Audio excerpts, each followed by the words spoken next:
तस्मै श्रीचैतन्यमनोभीष्टं स्थापितं येन भूतले स्वयं रूप कदा मह्यं ददाति स्वपदान्तिकं वन्देऽहं श्रीगुरो श्रीयुतोपदकमलं श्रीगुरून् वैष्णवांश्च श्रीरूपं स्वाग्रजातं सहगण रघुनाथान्वितं तं सजीवं स्वाद्वैतं सार्वभूतं परिजनसहितं कृष्ण चैतन्य देवं श्री राधा कृष्ण पादान् सह ललिता श्री विशाखान्वितांश्च नमो विष्णुपादाय कृष्णपृष्ठाय भूतले श्रीमते भक्तिवेदांत स्वामी निति नामिने नमस्ते स्वारस्वते देवे गौरवाणी प्रचारिणे निर्विशेष शून्यवादी पाश्चात्य देशतारिणे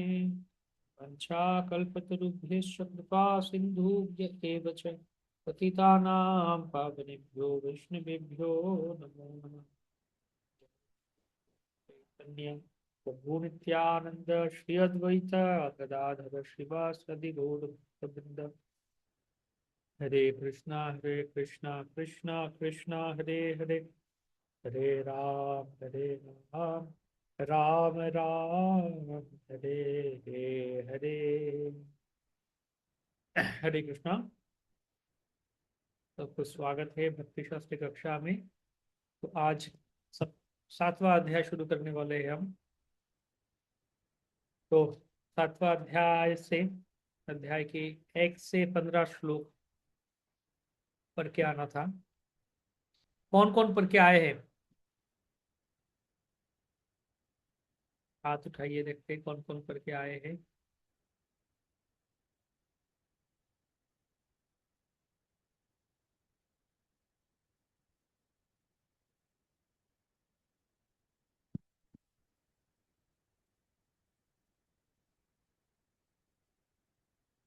पढ़ के आना मतलब पहले 2 साल पहले पढ़ा वो नहीं, अभी अभी पढ़ा इस एक हफ्ता के अंदर।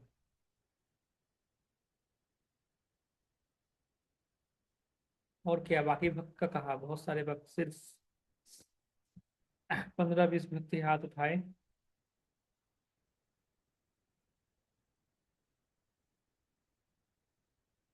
ओके, हाथ नीचे कर लीजिए।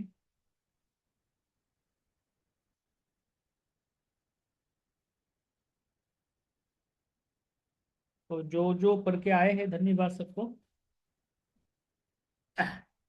और जो जो पढ़ के नहीं नहीं आए हैं उनको भी धन्यवाद देना चाहते थे हम, लेकिन पढ़ के आते तो अच्छा होता, क्योंकि तब की जो चर्चा होगा और समझ में आ सकता था। प्रभु जी खैर, एक बात बताओ प्रभु जी, समझा दीजिएगा कि पूर्ण ज्ञान और जो भी ज्ञानों में क्या डिफरेंस है, ये थोड़ा समझा दीजिए, मैं समझी हम नहीं। पढ़ के आए हैं जी पढ़ा है, लेकिन मतलब इसके ऊपर क्वेश्चन आए तो क्वेश्चन के आंसर कैसे लिखूं मैं वो समझी नहीं, मतलब क्वेश्चन हाँ। आंसर में आएंगे हम। क्वेश्चन नहीं आंसर मैं समझी ऐसे ही कि पूर्ण ज्ञान तो में सभी आएंगे। तो के अंदर क्वेश्चन ही। आंसर में हम आएंगे, क्वेश्चन आंसर बाद में आएंगे। क्लास शुरू होगा, क्वेश्चन आंसर होगा अगले महीने का। अगर आप पढ़ के आए हैं अवश्य हम उत्तर देंगे, ठीक है। जो पढ़ के नहीं आएंगे आए हैं उनके प्रश्न का उत्तर नहीं देंगे हम। वो पढ़ के आएंगे अगले क्लास में, तब उनके प्रश्न का उत्तर दिया जाएगा। तो आपका प्रश्न का उत्तर अवश्य दिया जाएगा क्योंकि आप पढ़ के आए हैं। तो 7वां अध्याय विज्ञान योग है ना। 7वां अध्याय विज्ञान योग। हम 7वां अध्याय के श्लोक जो है, आ, सबके सामने गीता है ना? गीता तो है सबके सामने, I hope. Hindi, English, Punjabi, जो भी भाषा में आप पढ़ना चाहते हैं भगवत गीता उपलब्ध है। आपके सामने रखिए। हम भगवत गीता से 7वां अध्याय के ये जो 15 श्लोक पढ़ेंगे हम, 1 से 15 आज। 1 से 14 मेनली करेंगे, 15 से 30 अगले क्लास में करेंगे, आज 1 से 14 तक करेंगे।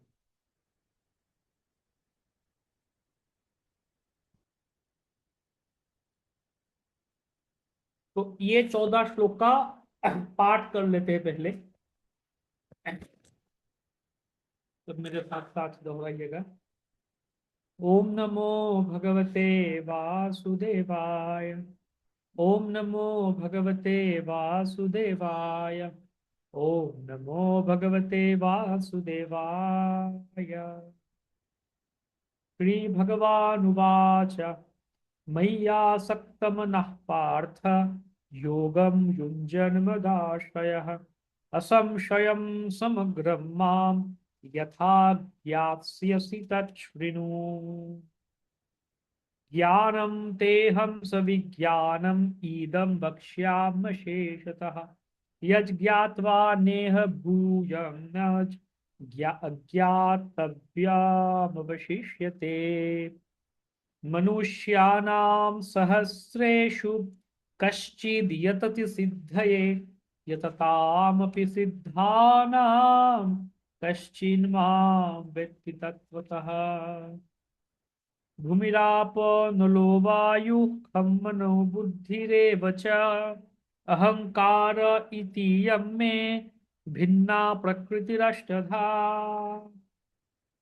अपरेयामितस्त्वन्यां प्रकृतिं विद्धि मे परां जीवभूतां महाबाहो ययेदं धार्यते जगत्। एतद् योनीनि भूतानि सर्वानित्युपधारय अहं कृत्स्नस्य जगतः प्रभवः प्रलयस्तथा मत्तः परतरं नान्यत् किञ्चिदस्ति धनञ्जय मयि सर्वमिदं प्रोतं सूत्रे मणिगणा इव। रसोमप्सु कौन्तेय प्रभास्मि शशिसूर्ययः प्रणवः सर्ववेदेषु शब्दः हे पौरुषं विषु। पुण्यो गन्धः पृथिव्यां च तेजश्चास्मि विभावसो जीवनं सर्वभूतेषु तपश्चास्मि तपस्विषु।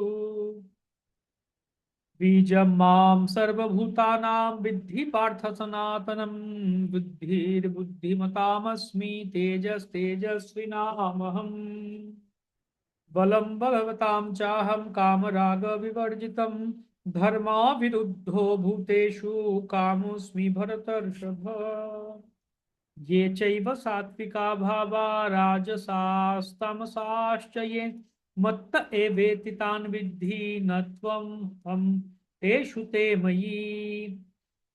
त्रिभिर्गुणमयैर्भावैरेवे एभिः सर्वमिदं जगत् मोहितं नाभिजानाति मामेभ्यः परमव्ययम्। दैवीशेषा गुणमयी मम माया दुरत्यया मामेवो ये प्रपद्यन्ते मायामेतां तरन्ति ते। हरे कृष्णा कृष्णा कृष्णा हरे हरे हरे राम राम राम हरे हरे। तो ये 14 श्लोक का विषय हम चर्चा करेंगे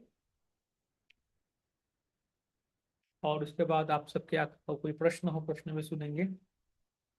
तो ये जो 7वां अध्याय है इसका नाम है विज्ञान योग। तो छठी अध्याय में भगवान ये कह रहे हैं कि क्या है छठी अध्याय का आखिरी श्लोक,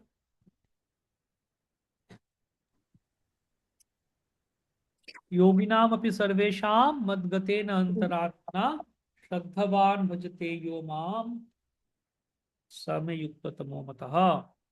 कि जो मद्गतेन अंतरात्मना, मद्गत चित्त होकर भगवान की भजन करते हैं, वही सबसे अंतरंग, सबसे निकटतम भक्त है भगवान के, बहुत ही निकट के भक्त है, अंतरंग भक्त है।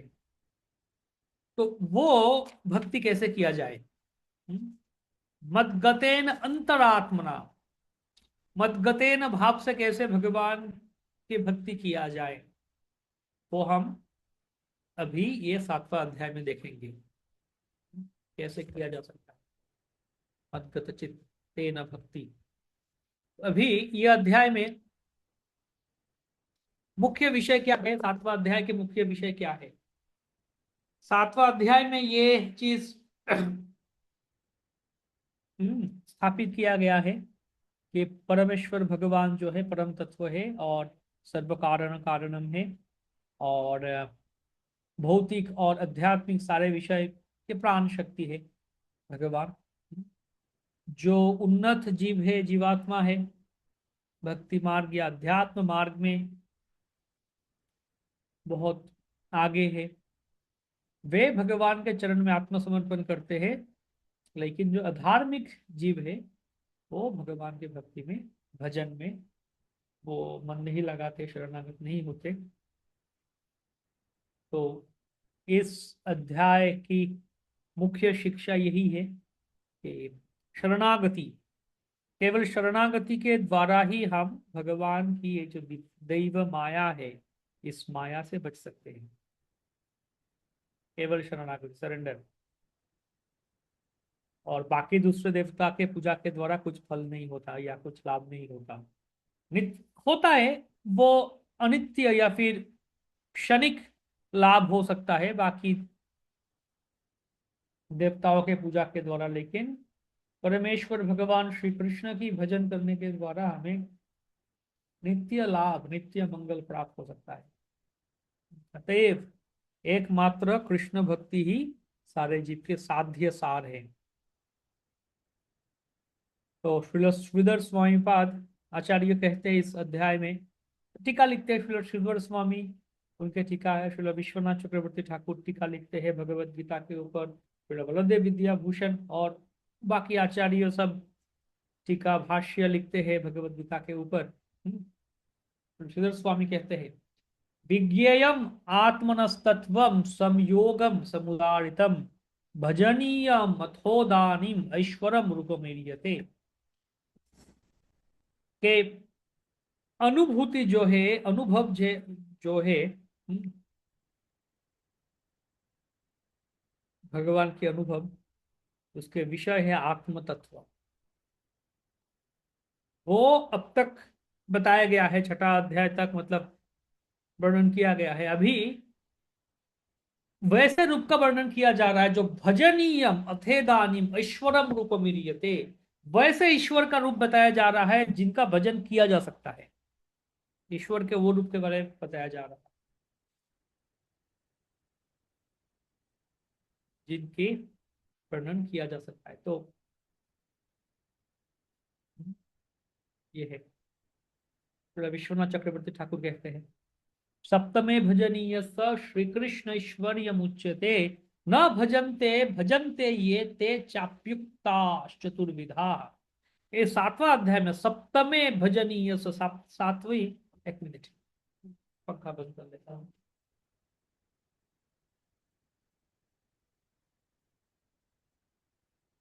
इस 7वीं अध्याय में भजनीय श्री कृष्ण की ऐश्वर्य क्या है, और जो जीव का प्रकार भेद, जो भजन करने वाले जीव और भजन ना करने वाले जीव, नो भजनते भजनते ये थे, जो भजन करते हैं और जो भजन नहीं करते, इसके ऊपर आधार करके जीव का जो श्रेणीकरण या फिर प्रकार भेद किया गया है। 4 तरह का उपासक है, उसका वर्णन भी किया जा रहा है इस अध्याय में। फिर बलदेव विद्याभूषण आदि अध्याय का सूचना करते हैं, भूमिका करते हैं, शुरुआत करते हैं ऐसे बोल के, सप्तमे भजनीय स्वस्वेश्वर्यम प्रकीर्त्यते चातुर्भिद्यम च भजताम तथैवा भजतामपि। 7वां अध्याय में स्वकीय भजनीय भगवान के ऐश्वर्य, ऐश्वरिक रूप कथा विशेष रूप में वर्णन किया जा रहा है। और जो भजन करते हैं, भजन करने वाले जीव, उनको 4 प्रकार में भाग किया गया है। और जो भजन नहीं करते हैं वैसे व्यक्ति को भी उसी तरह 4 प्रकार में भाग किया गया है। चातुर्भिद्यं च भजताम तथैव अभजतामपि। तो सीधी बात है, इस अध्याय में क्या क्या विषय है? एक तो है आ, भगवान के ऐश्वरिक रूप, जिनका भजन करना चाहिए। ओके, तो कौन भजन करते हैं? चार तरीके का लोग है भजन करते हैं, और कौन भजन नहीं करते, वो भी चार प्रकार के लोग हैं।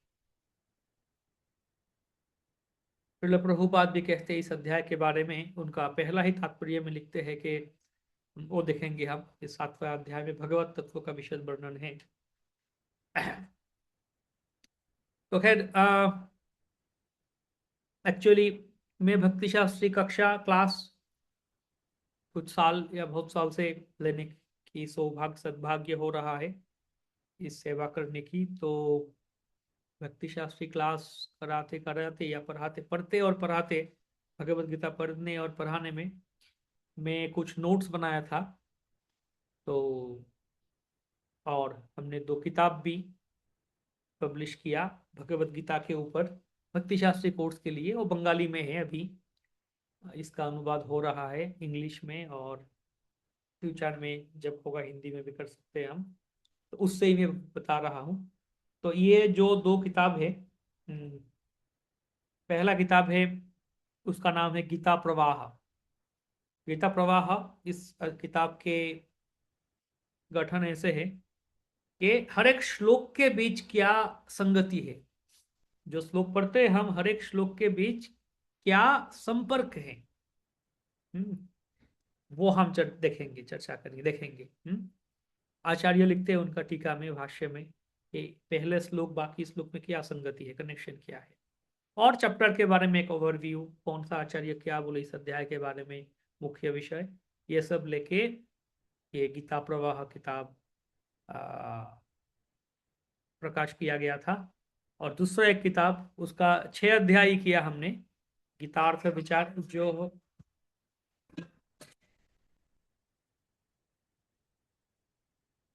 कहाँ क्या बोले?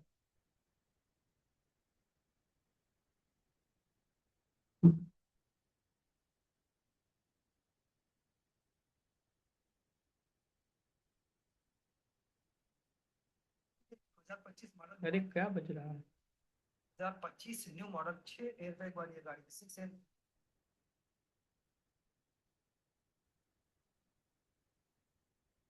एक मिनट, फेसबुक चालू हो गया।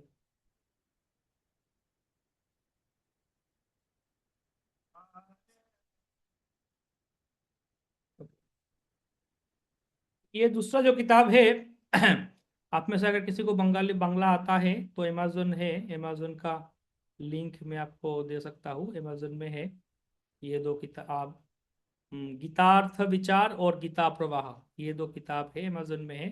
आप मेरा नाम सर्च कर सकते हैं, अमेजोन में जाके आपको मिल सकता है। तो दूसरा किताब में गीतार्थ विचार भगवत गीता के बारे में है, अ, जिसमें तात्पर्य से तो भगवत गीता हम पढ़ रहे हैं, सिर्फ भगवत गीता ही नहीं, भक्ति शास्त्री को कक्षा कर रहे हैं। हाँ, आप सर्च कर सकते हैं अमेजोन में, तो मिल जाएगा।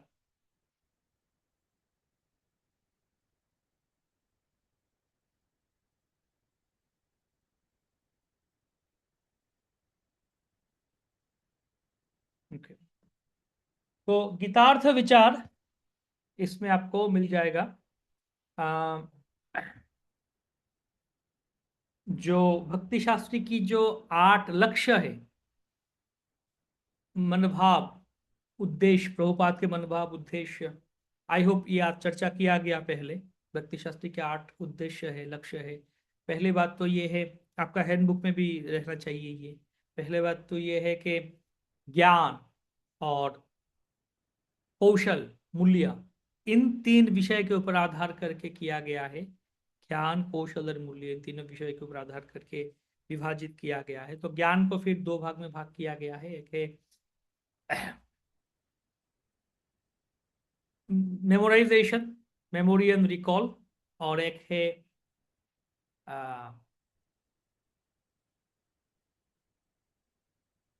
अंडरस्टैंडिंग, या समझना, अंडरस्टैंडिंग कहते हैं हम।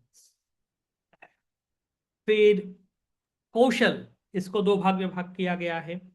व्यक्तिगत प्रयोग या जीवन में प्रयोग, और दूसरी है प्रचार में प्रयोग, personal application and preaching application. ये दो है। फिर मूल्य या फिर वैल्यूज, इसको 4 भाग में भाग किया गया है। क्या किया है?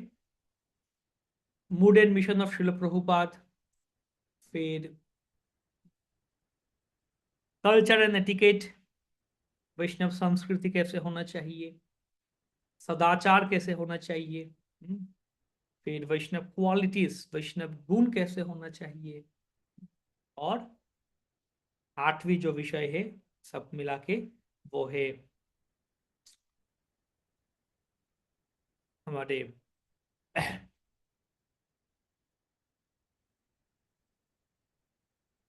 4 चीज भाग किया गया है। एक है mood and mission, culture and etiquette, Vaishnav integrity, हाँ इंटीग्रिटी और Vaishnav qualities. Vaishnav integrity, integrity मतलब क्या है? जो हम हमारे जीवन में उतारेंगे, न्याय निष्ठता, या फिर न्याय निष्ठा कह सकते हैं हम, वैष्णव निष्ठा के शास्त्रों को सही तरीका से कैसे हम प्रयोग करें, शास्त्र की गलत इस्तेमाल, गलत व्याख्या ना करें, वो है।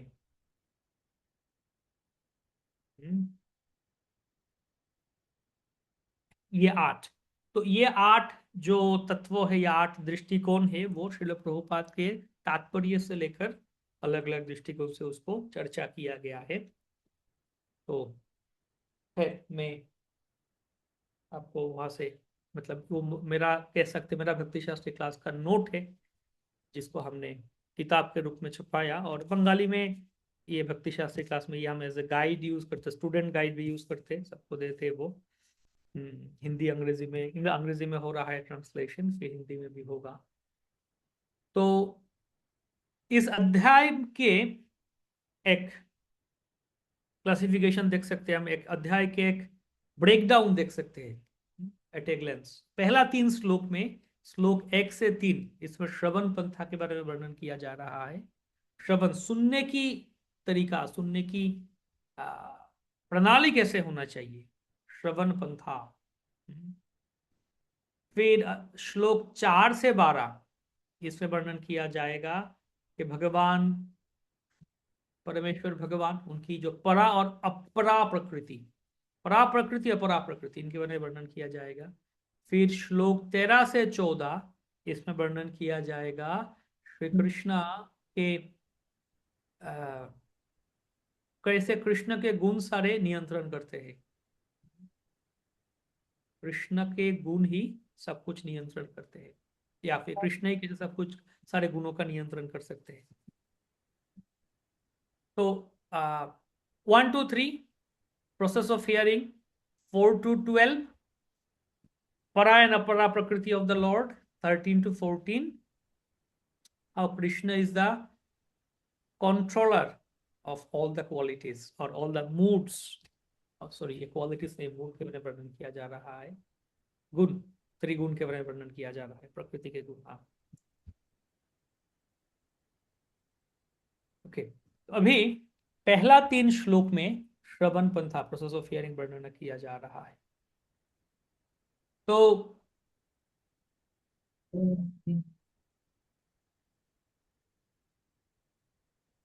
पूर्व अध्याय के छठा अध्याय के आखिरी श्लोक में बताए थे भगवान योगी नाम अपि सर्वेशाम मदगत अंतरात्मना, ये जो मदगत चित्त से मेरा भजन करता है वो ही श्रेष्ठ योगी है, श्रेष्ठ भक्त है। तो अभी अर्जुन सवाल पूछ सकते हैं कि अर्जुन प्रश्न पूछ सकते हैं यहाँ पे, तो यहाँ पे यही है संगति, मतलब अर्जुन के मन में क्या चल रहा है, अर्जुन के मन में क्या चल रहा है, वो है, वो आचार्य लिख रहे हैं अर्जुन का मन में ये चल रहा है। फिर कृष्ण का मन में क्या चल रहा है, आचार्य लिख रहे हैं, यही ये संगति। तो अर्जुन ऐसे पूछ सकते हैं सवाल कि तुम कैसे हो, या फिर आप, मतलब ऐसा क्या है आप में कि आपका भक्ति करना चाहिए, आपका भक्ति करना होगा। भगवान बोले कि मद्गतेन अंतरात्म योगिनाम अपि सर्वेषां मद्गतेन अंतरात्मना, जो मद्गत चित्त से मेरा भजन करते हैं, ओ उसका ये तो। आप कौन हो ये? मतलब आपका, आप में क्या खासियत है? ऐसा क्या खासियत है आप में कि आपका ही भजन करना पड़ेगा? हाँ। तो इसके उत्तर में भगवान उनके स्वरूप तत्व बता रहे हैं। तो भगवान बता रहे हैं कि पहला श्लोक में कि हे पार्थ, अगर तुम आसक्त, मेरे प्रति आसक्त चित्त होकर और तुम्हारे मन को मुझ में निविष्ट कर कर योग का अभ्यास करते हो, तो फिर कैसे सारे संशय से तुम मुक्त हो सकते हो, होकर मुझे जान सकते हो? यह भी सुनो, लिसन टू मी, सुनो मुझे।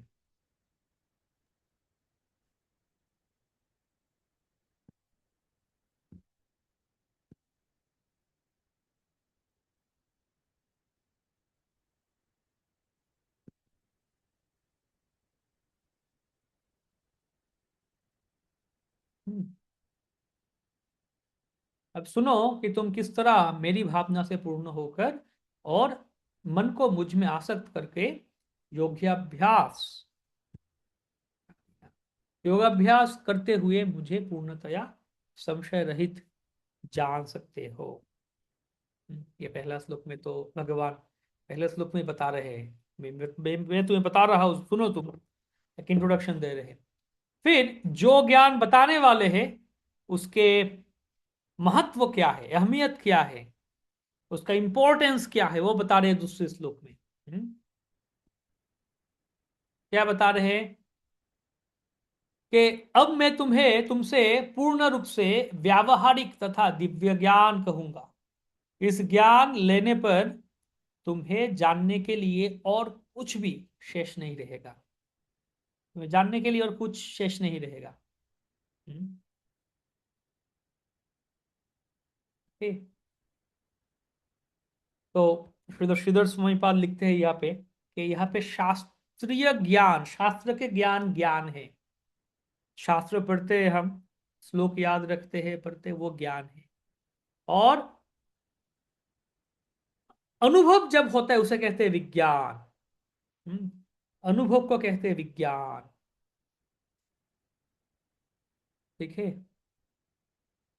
तो विश्वनाथ चक्रवर्ती ठाकुर कहते हैं कि ज्ञान ऐश्वर्य ऐश्वर्य है और विज्ञान माधुर्य अनुभव है। हम्म, विश्वनाथ चक्रवर्ती ठाकुर कहते हैं ज्ञान मतलब ज्ञान में ऐश्वर्य अनुभव होता है, या फिर ऐश्वर्य पढ़ते हैं, हाँ भगवान ऐसे है, भगवान को ऐसे है। लेकिन विज्ञान मतलब भगवान के माधुर्य को अनुभव कर सकते हैं हम।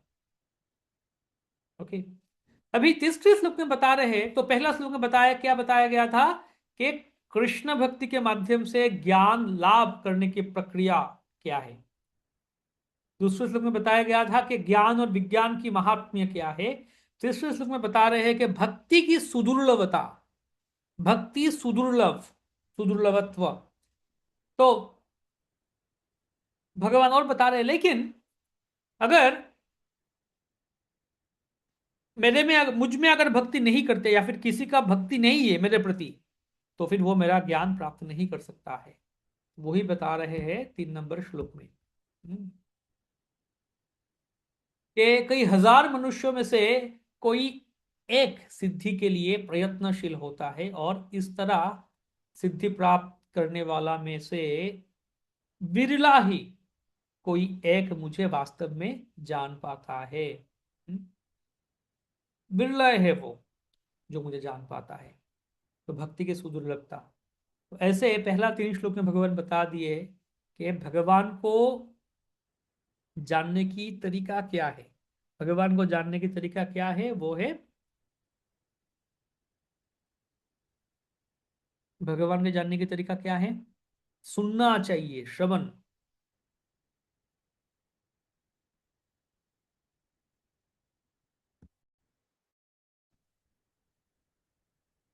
श्रवण। ठीक है।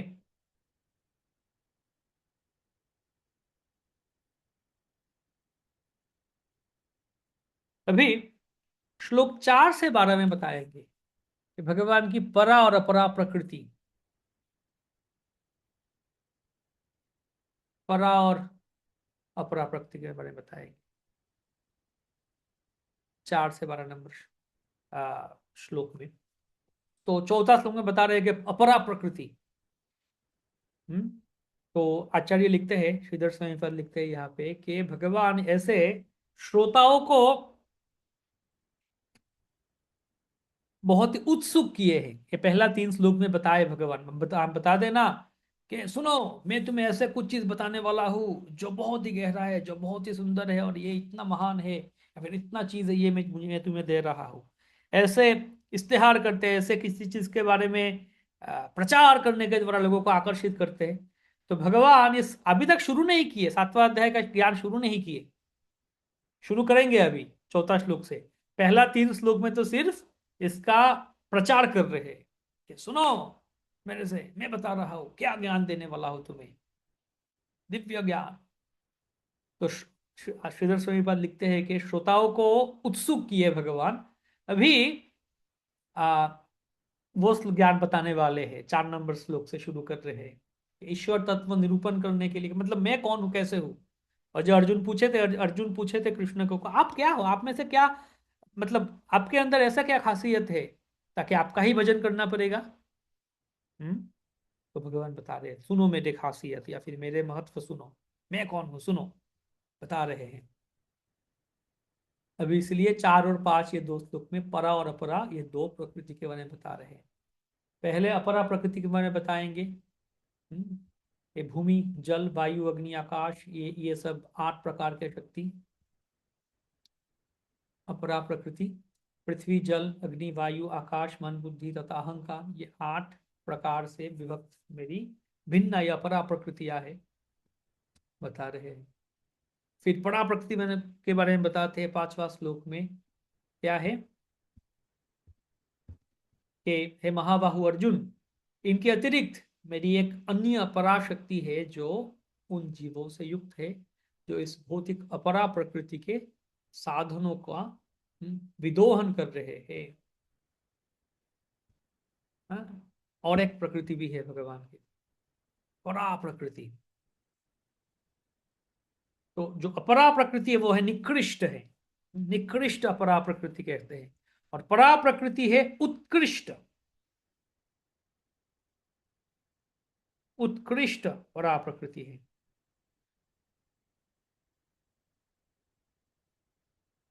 हम्म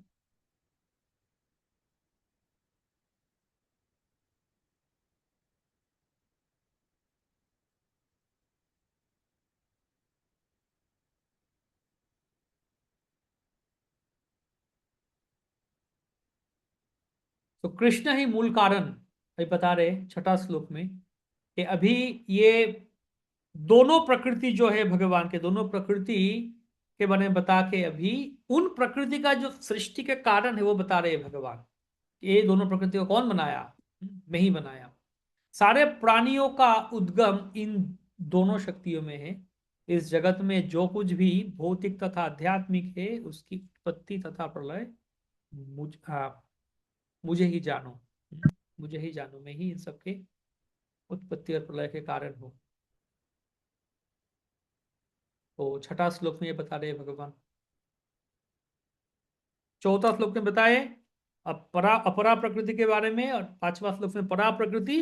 अब इस 6ठा श्लोक में बता रहे इन दोनों प्रकृति के मूल कारण, पीछे का मूल कारण है भगवान स्वयं, भगवान खुद ब खुद उनके कारण है।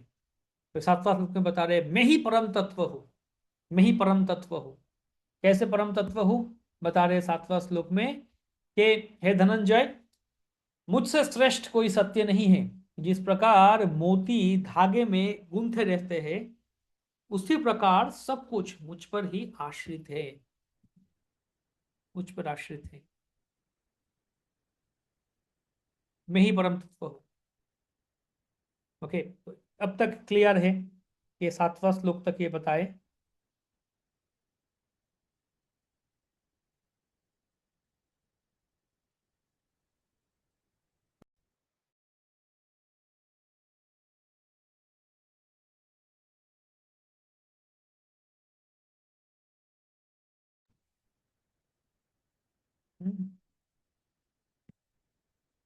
अभी श्लोक 8 से 12 भगवान की विभूति के बारे में बताएंगे। भगवान की विभूति 8 से 12 इस जगत के स्थिति हेतु 5 श्लोक 8 से 12 जगत के पीछे क्या कारण है वो बताने वाले हैं।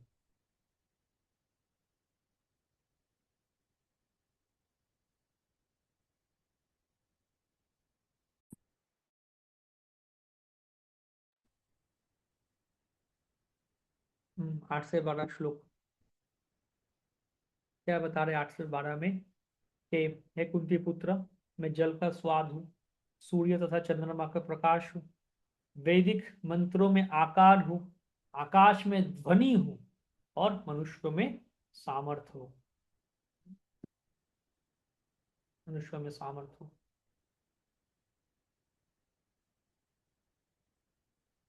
इनमें पृथ्वी का आद्य सुगंध और अग्नि की ऊष्मा हूँ। मैं समस्त जीवों का जीवन तथा तपस्वियों का तप हूँ। हे पृथा पुत्र, यह जान लो कि मैं ही समस्त जीवों का आदि बीज हूँ, बुद्धिमानों की बुद्धि तथा समस्त तेजस्वी पुरुषों का तेज हूँ। मैं बलवानों का कामनाओं तथा इच्छा से रहित बल हूँ। हे भरत श्रेष्ठ अर्जुन, मैं वह काम हूँ जो धर्म के विरुद्ध नहीं है। मैं वह काम हूँ जो धर्म का विरुद्ध नहीं है। हम्म,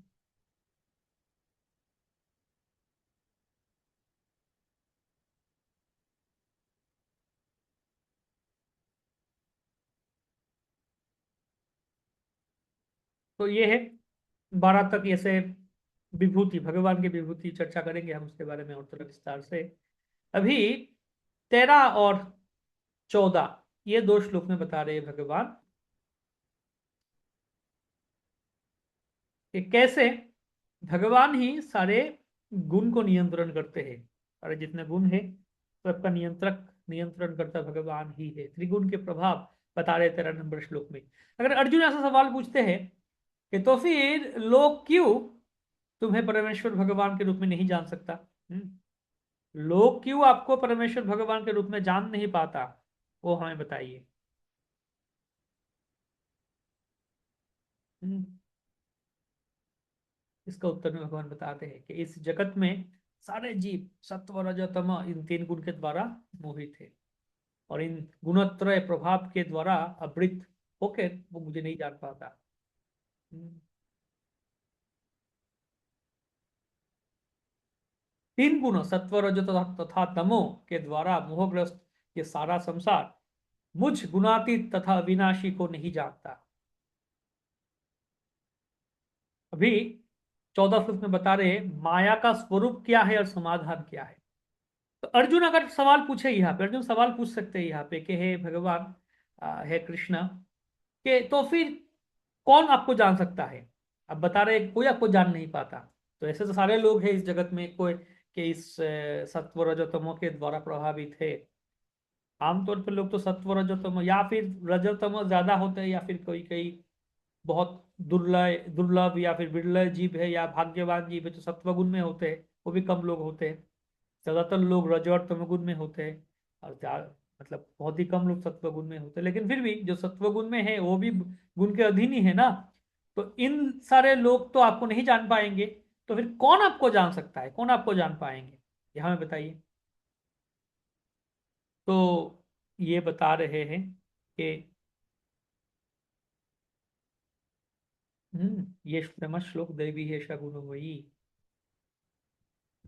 प्रकृति के 3 गुणों वाली इस मेरी दैवी शक्ति को पार कर पाना कठिन है, किंतु जो मेरे शरणागत हो जाते हैं वे सरलता से इसे पार कर जाते हैं, सरलता से इसे पार कर जाते हैं।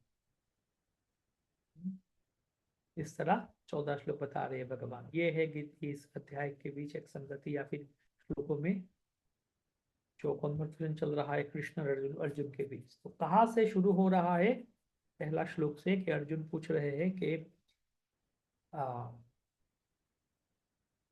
आप में क्या खासियत है, क्यों आपका भजन भक्ति करना चाहिए। तो उसके उत्तर में भगवान ये बता रहे हैं।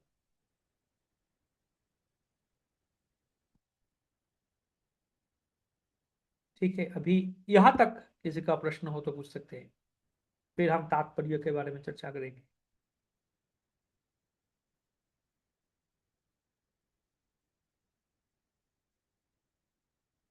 हाँ, आनंद वासुदेव प्रभु।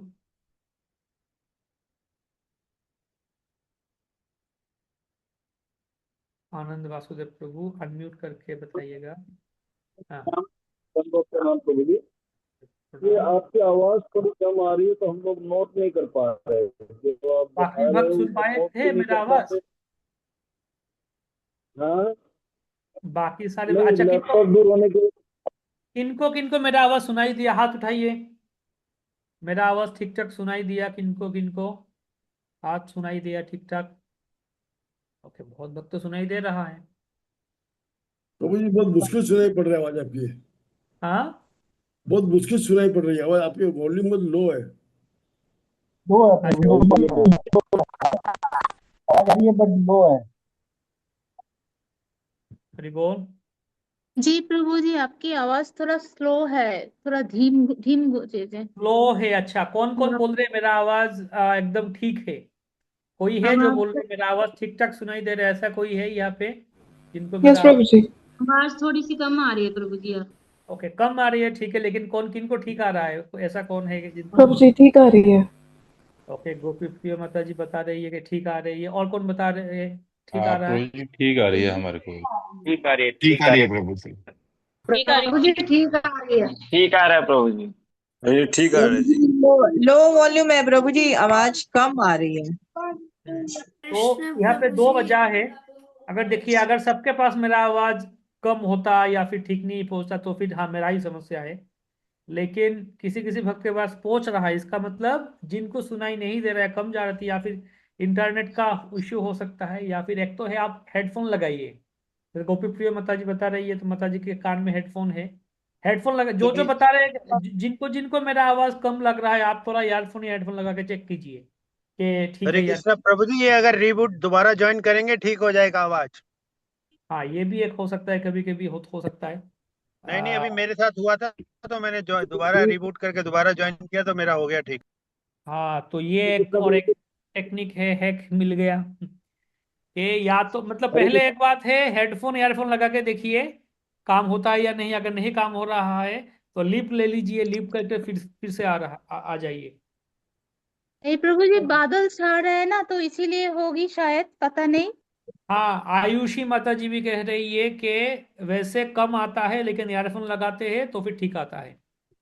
प्रभु जी लाउड यदि एंड लीव क्लियर है कर प्रभु ना जी। करेंगे तो आ जाएगा, क्योंकि मैंने भी किया, सबने किया पता। हाँ, उन्हें ईयरफोन लगा के देखिए, ट्राई कीजिए।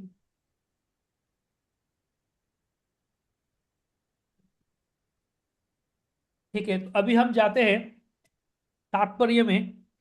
क्या कहते हैं प्रभुपाद तात्पर्य में?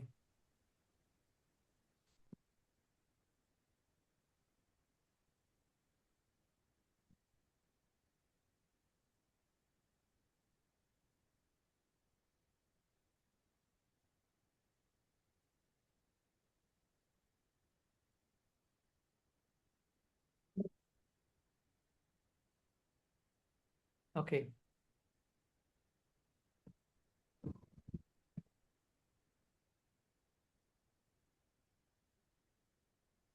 ये आवाज ठीक होना चाहिए, क्योंकि मैं पंखा भी बंद कर दिया।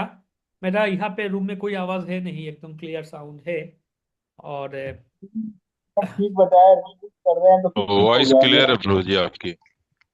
अभी रिबूट किया है तो उससे ठीक हुआ है प्रभु। लीव करके दोबारा ठीक किया तो हुआ है। ओके, तो ये श्रवण की पंथा हम चर्चा कर रहे हैं। भगवान बता रहे सुनो, सुनने की तरीका। और ये सब सुनाई नहीं दे रहा है तो भगवान, हाँ, उस समय गीता बताए थे भगवान अर्जुन को 5,000 साल पहले। अभी बताएंगे तो बताएंगे कि हेडफोन लगा के सुनो। हे अर्जुन,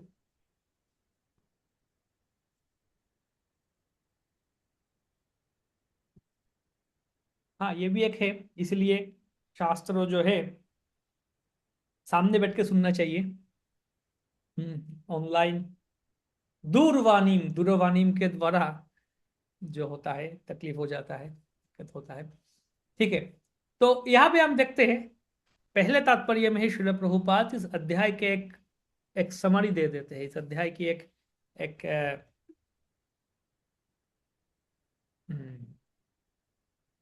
सार बता देते हैं पहला तात्पर्य में ही।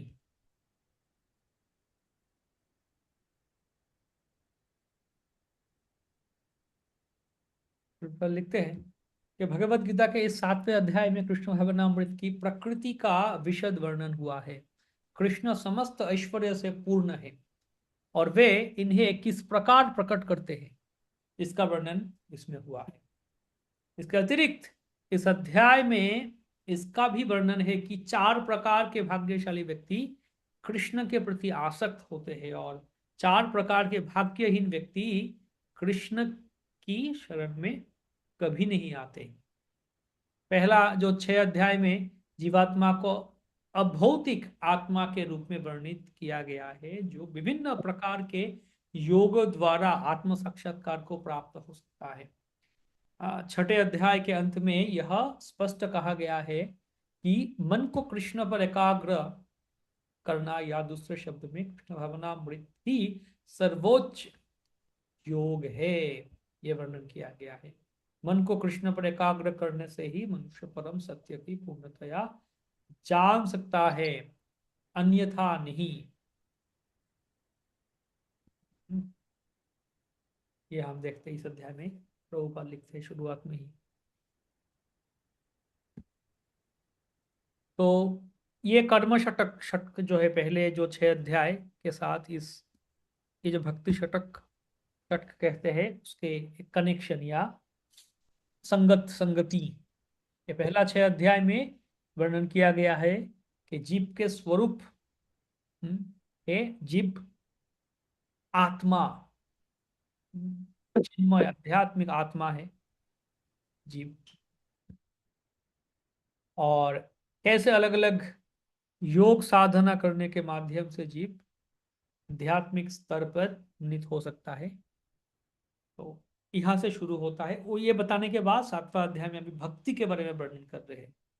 कर्म, ज्ञान, योग, ये तीनों ही पहला षटक में बता दिया। तीसरा अध्याय में कर्म के बारे में बताए थे, चौथे अध्याय में ज्ञान के बारे में बताए, योग के बारे में भी 6ठा अध्याय में बोल दिया। सब बोल के अभी भक्ति के बारे में बता रहे हैं भगवान ये 7वां अध्याय में कि विज्ञान योग। एक्चुअली आप देखेंगे ये 7वां अध्याय जो है, 7वां अध्याय और 9वां अध्याय, ये दोनों अध्याय लगभग सिमिलर है, ऑलमोस्ट सिमिलर। ये 7वें अध्याय का जो स्ट्रक्चर और 9th अध्याय का स्ट्रक्चर लगभग सिमिलर ही है। हम देखेंगे जब 9th चैप्टर में जाएंगे तब देखेंगे, आपको दिखाएंगे कैसे सिमिलर है।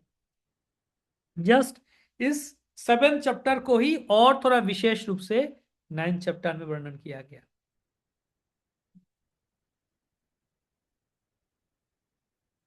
तो इसलिए गीता के 6 अध्याय के या 6ठा अध्याय के जो आखिरी श्लोक में बताया गया कि भक्ति करना चाहिए।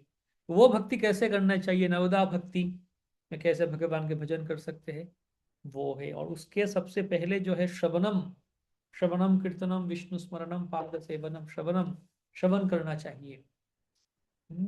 इसलिए भगवान कह रहे तत् श्रेणु, मुझसे श्रवण करो, सुनो। श्रवण के द्वारा ही सब कुछ शुरू होता है। श्रवणम मंगलम श्रृण्वतां स्वकथा कृष्ण पुण्य श्रवण कीर्तन हृदयंतस्ता ही अवद्राणी विधुनति सुरित्सताम्। तो ये पूरा भगवत श्रीमद् भागवत की पहला स्कंध 2 अध्याय के श्लोक है। बहुत इंपॉर्टेंट श्लोक है। इन सारे श्लोक प्रभुपाद लिखते हैं। प्रभुपाद के जो प्रभुपाद ने कविता लिखी, प्रभुपाद जब अमेरिका गए थे पहले, अमेरिका में पैर रखे थे, तो उसके बाद प्रभुपाद ने कविता लिखे थे। बंगाली में है वो कविता। बड़ो कृपा कोइले कृष्ण अधमेरो प्रति इलागी आनिले हेथा एथा करो एबे गति रजस्थमो गुणेरा शोभा याच्छन्न वासुदेव कथा रुचि नहे से प्रसन्न। बरोबर लिख रहे हैं, बहुत सुंदर दिखा लिखते हैं कि हे कृष्ण बड़ा कृपा करके आपने हमें यहाँ पे लेके आया, अमेरिका में, अमेरिका लेके आ गए आप। लेकिन किस लिए लेके आए यहाँ पे पता नहीं चल क्यों लेके आए यहाँ पे, लेके तो आए यहाँ पे, लेकिन क्यों लेके आए। ये रज तम गुण में सब लोग बहुत ही मग्न है। यहाँ के सारे लोग रज और तम गुण में मग्न है। वासुदेव कथा रुचि नहे से प्रसन्न, ये लोग वासुदेव कथा सुनना नहीं चाहते, वासुदेव कथा में कोई रुचि नहीं है, इनका इच्छा नहीं है। किभाबे बुझा ले तारा बुझे से ही रोश, मैं कैसे समझाऊं इनको, ऐसे कैसे समझाऊं ताकि वो समझ पाए, आप ही मुझे बताओ। कैसे समझाओ ताकि वो समझ पाए, आप ही मुझे मतलब मुझे नचाओ नचाओ प्रभु नाचो से नचाओ शेम होते, आप ही मुझे नचाओ, जैसे नचना है नचाओ। तो उस कविता में प्रभुपाद ये जो श्लोक है बीच में डाल दिए ये जो 4-5 श्लोक है, श्रृण्वतां स कथा कृष्ण पुण्य श्रवण कीर्तन नष्ट प्रायेषु भद्रेषु नित्यं भागवत सेवया तदा रजस्तम भाव चेत एतेरना विद्यम। इन जो पूरा श्लोक है ना, ये सारे श्लोक उस कविता के अंदर प्रभुपाद लिखे थे।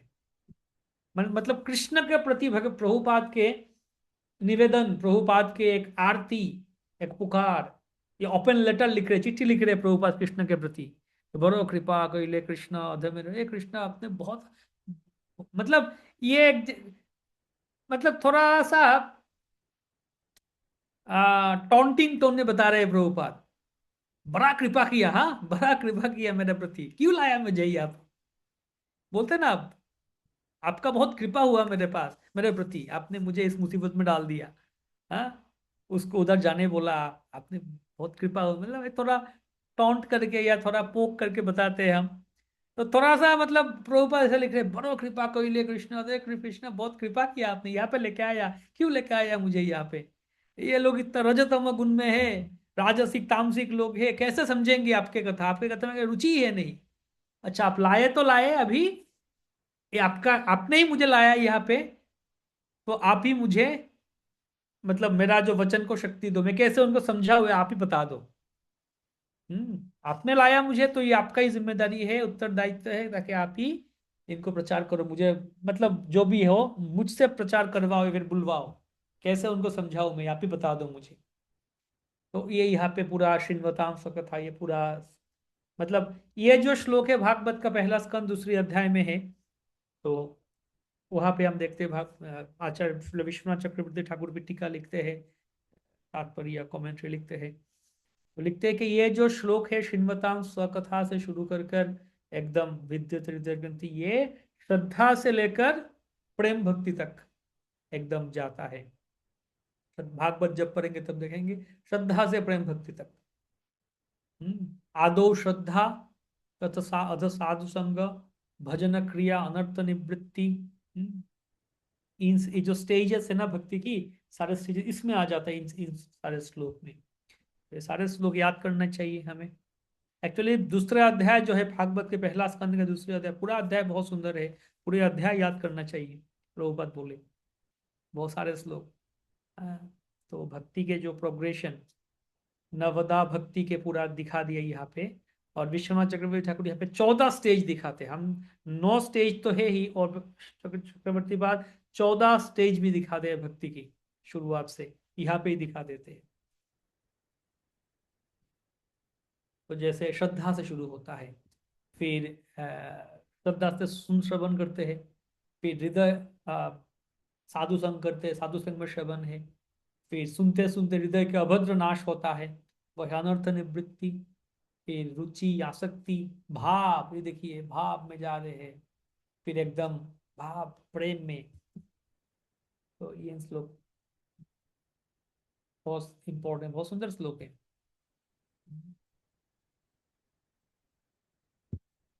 यहाँ पे एक बात प्रभुपाद लिखते हैं आखिरी लाइन में, देखिए ये जो पहले श्लोक है, पहले जो तात्पर्य है, आखिरी प्रभुपाद लिखते हैं कि अतः श्री कृष्ण से या कृष्ण भावना भावित भक्तों के मुखों से सुनकर ही कृष्ण तत्व को जाना जा सकता है।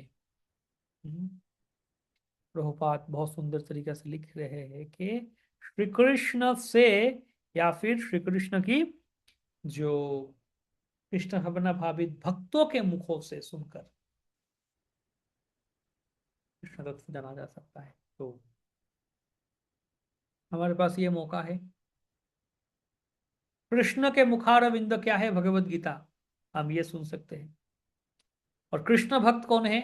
श्रील प्रभुपाद, उनके मुखारविंद क्या है? वो भी भगवत गीता, वो भी हम सुन सकते हैं। तो श्रील प्रभुपाद के जो तात्पर्य है ना, प्रभुपाद ये सब तात्पर्य प्रभुपाद ने लिखे। कैसे लिखे प्रभुपाद? ये प्रभुपाद का मुखारविंद से निकला। तो प्रभुपाद को एक भक्त ने चिट्ठी लिखा कि प्रभुपाद, शास्त्र में हर जगह बताया जाता है कि श्रवण करो, सुनो सुनो सुनो, सुनना चाहिए, सुनना चाहिए, श्रवण करना चाहिए। तो हम जो आपका किताब ग्रंथ पढ़ते हैं ना, प्रभुपाद के ग्रंथ, आपका तात्पर्य पढ़ते हैं कि आपका ग्रंथ तात्पर्य के आपका तात्पर्य के साथ आपका ग्रंथ जब पढ़ते हैं, आप पढ़ते हैं, हाथ में लेके पढ़ते हैं, तो वो पढ़ना और श्रवण करना क्या एक ही है? मतलब जब पढ़ते हैं हम, वो पढ़ने के द्वारा क्या पठन करते हैं ना, तो पठन के द्वारा क्या हमें श्रवण का फल मिलेगा? श्रवण होगा हमारा? ये हो रहा है ये श्रवण? प्रभुपाद ने उत्तर दिया कि हाँ, अवश्य हो रहा है। क्यों? क्योंकि दीज आर रिकॉर्डेड कीर्तन। प्रभुपाद, जैसे प्रभुपाद ने जो गीता या भागवत कैसे लिखा, प्रभुपाद रात को उठकर हम्म रात को 12 बजे उठकर प्रभुपाद टेप रिकॉर्डर लेके बैठते थे, और उनके सामने विश्वनाथ चक्रवर्ती ठाकुर की गीता, बलदेव विद्या, अलग अलग गीता का टीका हुआ करता था, वो देखते थे प्रभुपाद। गीता भागवत हुआ करता था, प्रभुपाद वो देख के तात्पर्य बोलते थे, डिक्टेट करते थे, मशीन में रिकॉर्ड करते थे, और बाद में वो रिकॉर्ड होके वो जो रिकॉर्डिंग देते थे, उनका भक्त जो शिष्य होता था वो टाइप करता था, सुन के अगले दिन टाइप हुआ करता था, टाइप करके मेन्यूस्क्रिप्ट दूसरा भक्त को दिया जाता था, वो देख के चेक करता था टाइप ठीक ठाक किया या नहीं, या फिर गलत किया। अच्छा, एक दो बार चेक हुआ, उसके बाद उसको फिर एडिट किया सुंदर तरीके से। फिर प्रभुपाद के शिष्य थे हयग्रीव प्रभु, जो इंग्लिश का प्रोफेसर थे, और ये सब देखते थे, उसको एडिट करते थे, प्रभुपाद को दिखाते थे, प्रभुपाद ठीक ठाक है या नहीं, प्रभुपाद बोलता हाँ ठीक है, ओके चलो नेक्स्ट लो, ऐसे करके करके फिर इकट्ठा करके किताब बनता था।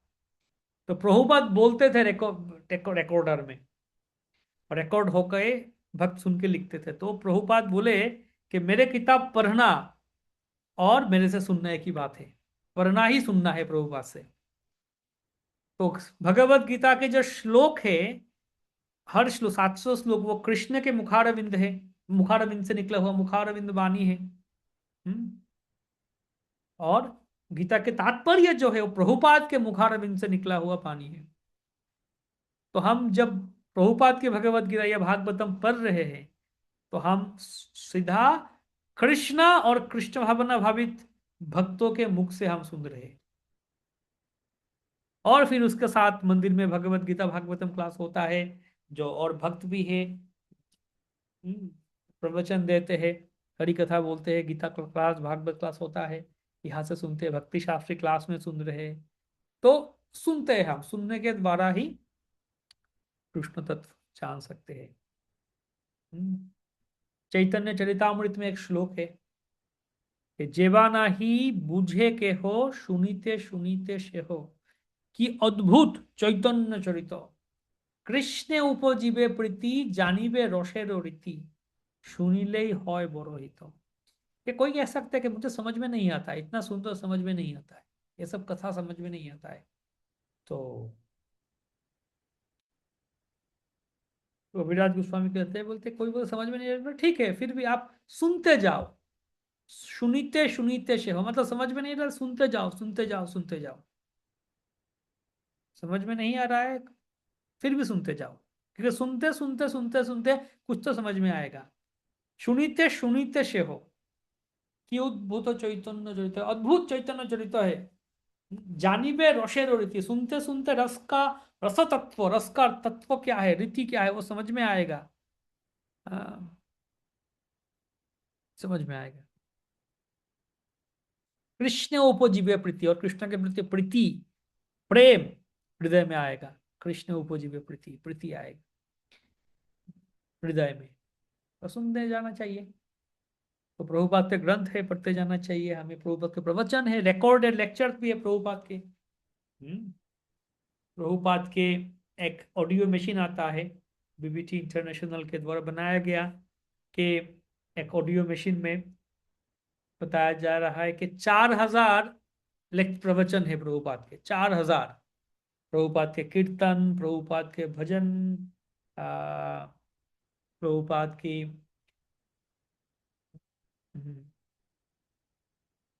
प्रभुपाद के हरिनाम जप, प्रभुपाद ने जो कीर्तन किया, भजन गाया, प्रभुपाद ने जो लेक्चर दिया, 4000 लेक्चर्स, कीर्तन, भजन सब मिला के ऑडियो से उसका पूरा कलेक्शन रखा गया।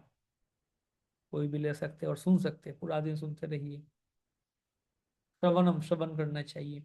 और भी भक्त, बाकी सारे भक्त भी रोज कितना, अभी तो कितना मौका है, आप ऑनलाइन में घर बैठ के भक्ति शास्त्री कोर्स कर पा रहे हैं, शास्त्र पढ़ पा रहे हैं।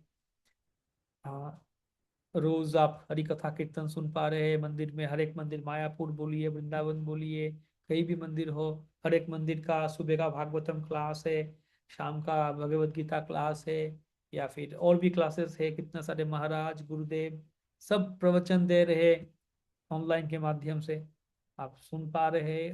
हमें मतलब इतना मौका है हमें श्रवण करने के लिए। पूरा दिन हम चाहे तो श्रवण करते रहेंगे। पूरा दिन आप श्रवण में व्यतीत कर पाएंगे, एक के बाद एक हरि कथा, श्रवण और कीर्तन में मग्न रह पाएंगे। सिर्फ इच्छा चाहिए।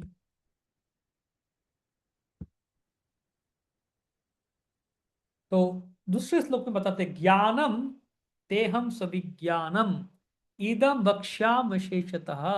ज्ञानम, ज्ञान की कथा, और सविज्ञानम, जो विज्ञान के साथ साथ सविज्ञानम में बता रहा हूं। पूर्ण ज्ञान के मतलब है इस प्रपंच में जो भौतिक जगत और उसके पीछे जो चेतन, और उन दोनों के जो स्रोत है उनके बारे में जानना, यह है पूर्ण ज्ञान।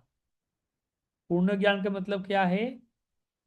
खाली इस भौतिक जगत में जानना वो पूर्ण ज्ञान नहीं है। भौतिक जगत के बारे में जानना, भौतिक जगत के साथ जो इस चेतन है, चेतना, उसको भी जानना, और उनके पीछे जो परम चेतन, उनके स्रोत है, उनके बारे में भी जानना।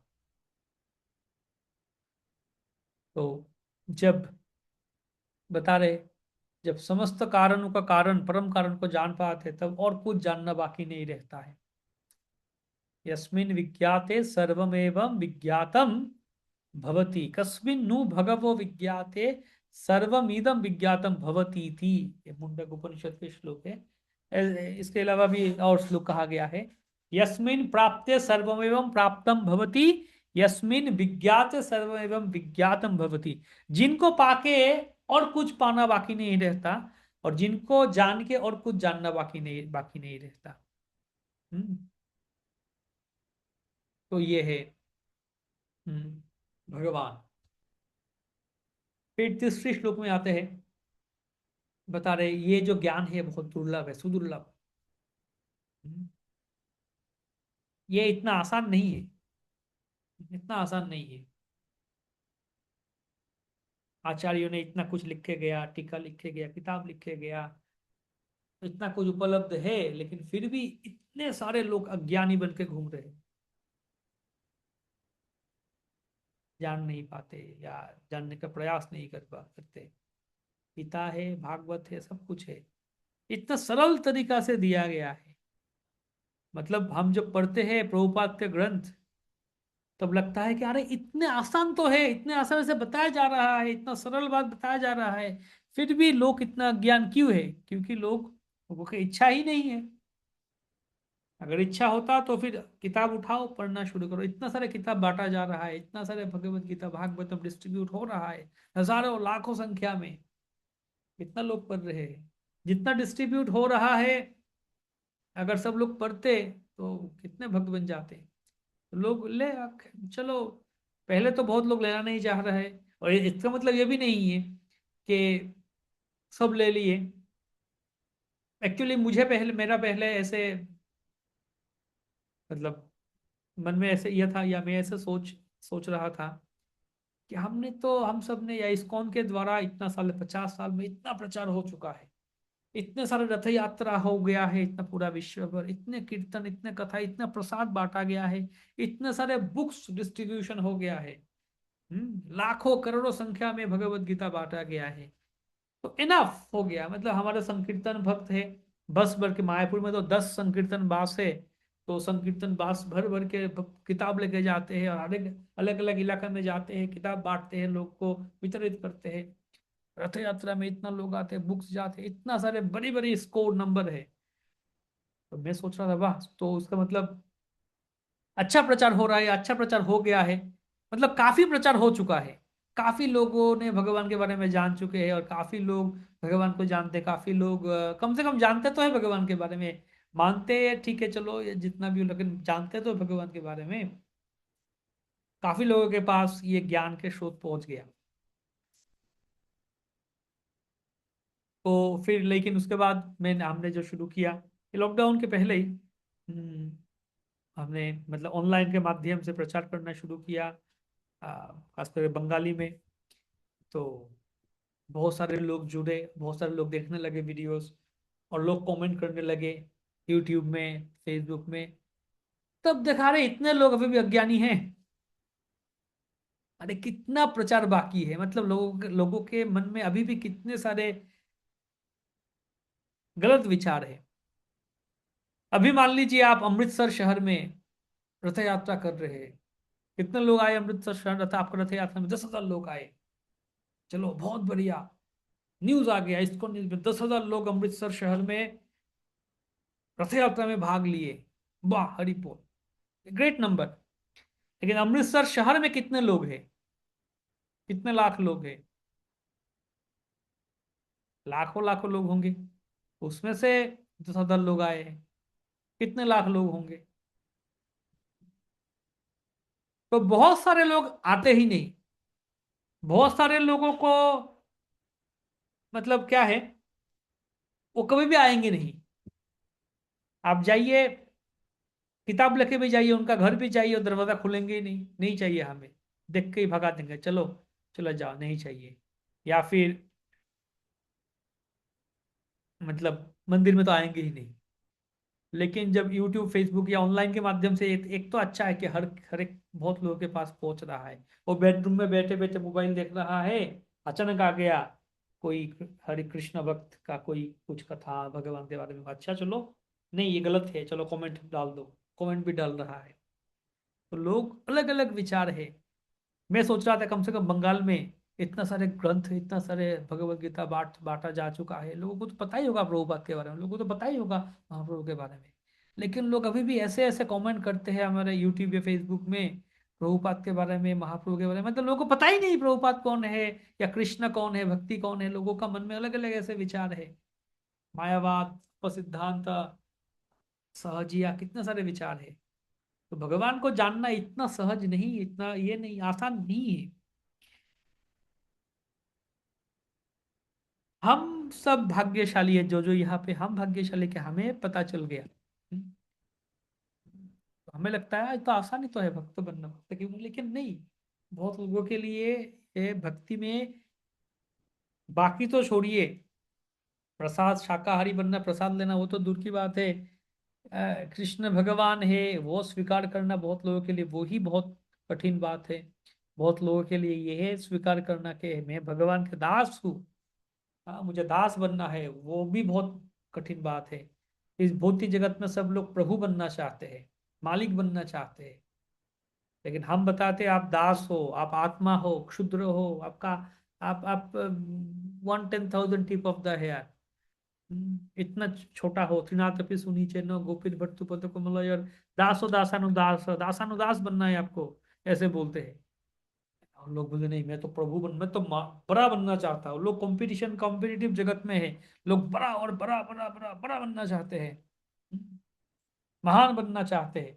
और यहाँ पे भक्ति में हम बताते हैं तुम तो तुच्छ हो, क्षुद्र हो, छोटा हो, ऐसे बताते हैं। तो क्या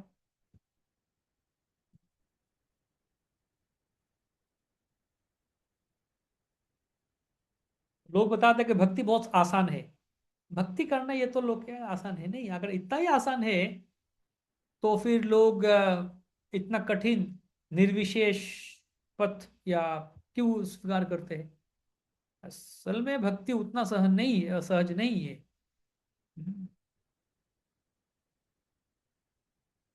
प्रभुपाद लिख रहे हैं सहजियों के लिए बहुत आसान है, चलो कि आपको जो करना है करो। सहजियों के लिए बहुत आसान है, आपको जो मन है वो करो। लेकिन अगर शुद्ध भक्त के आश्रय में उनके अनुगत होकर भजन करेंगे और भक्ति का शुद्ध विचार के अनुसार भजन करेंगे, बहुत कुछ है भक्ति में।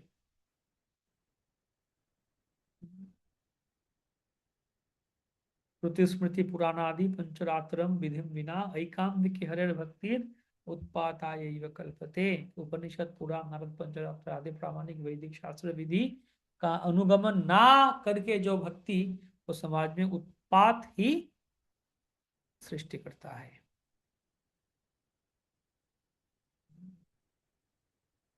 उत्पात ही सृष्टि करता है। तो वैसे ही होता है, लोग श्रुति स्मृति का अनुगमन ना करके कर रहे बहुत लोग हैं।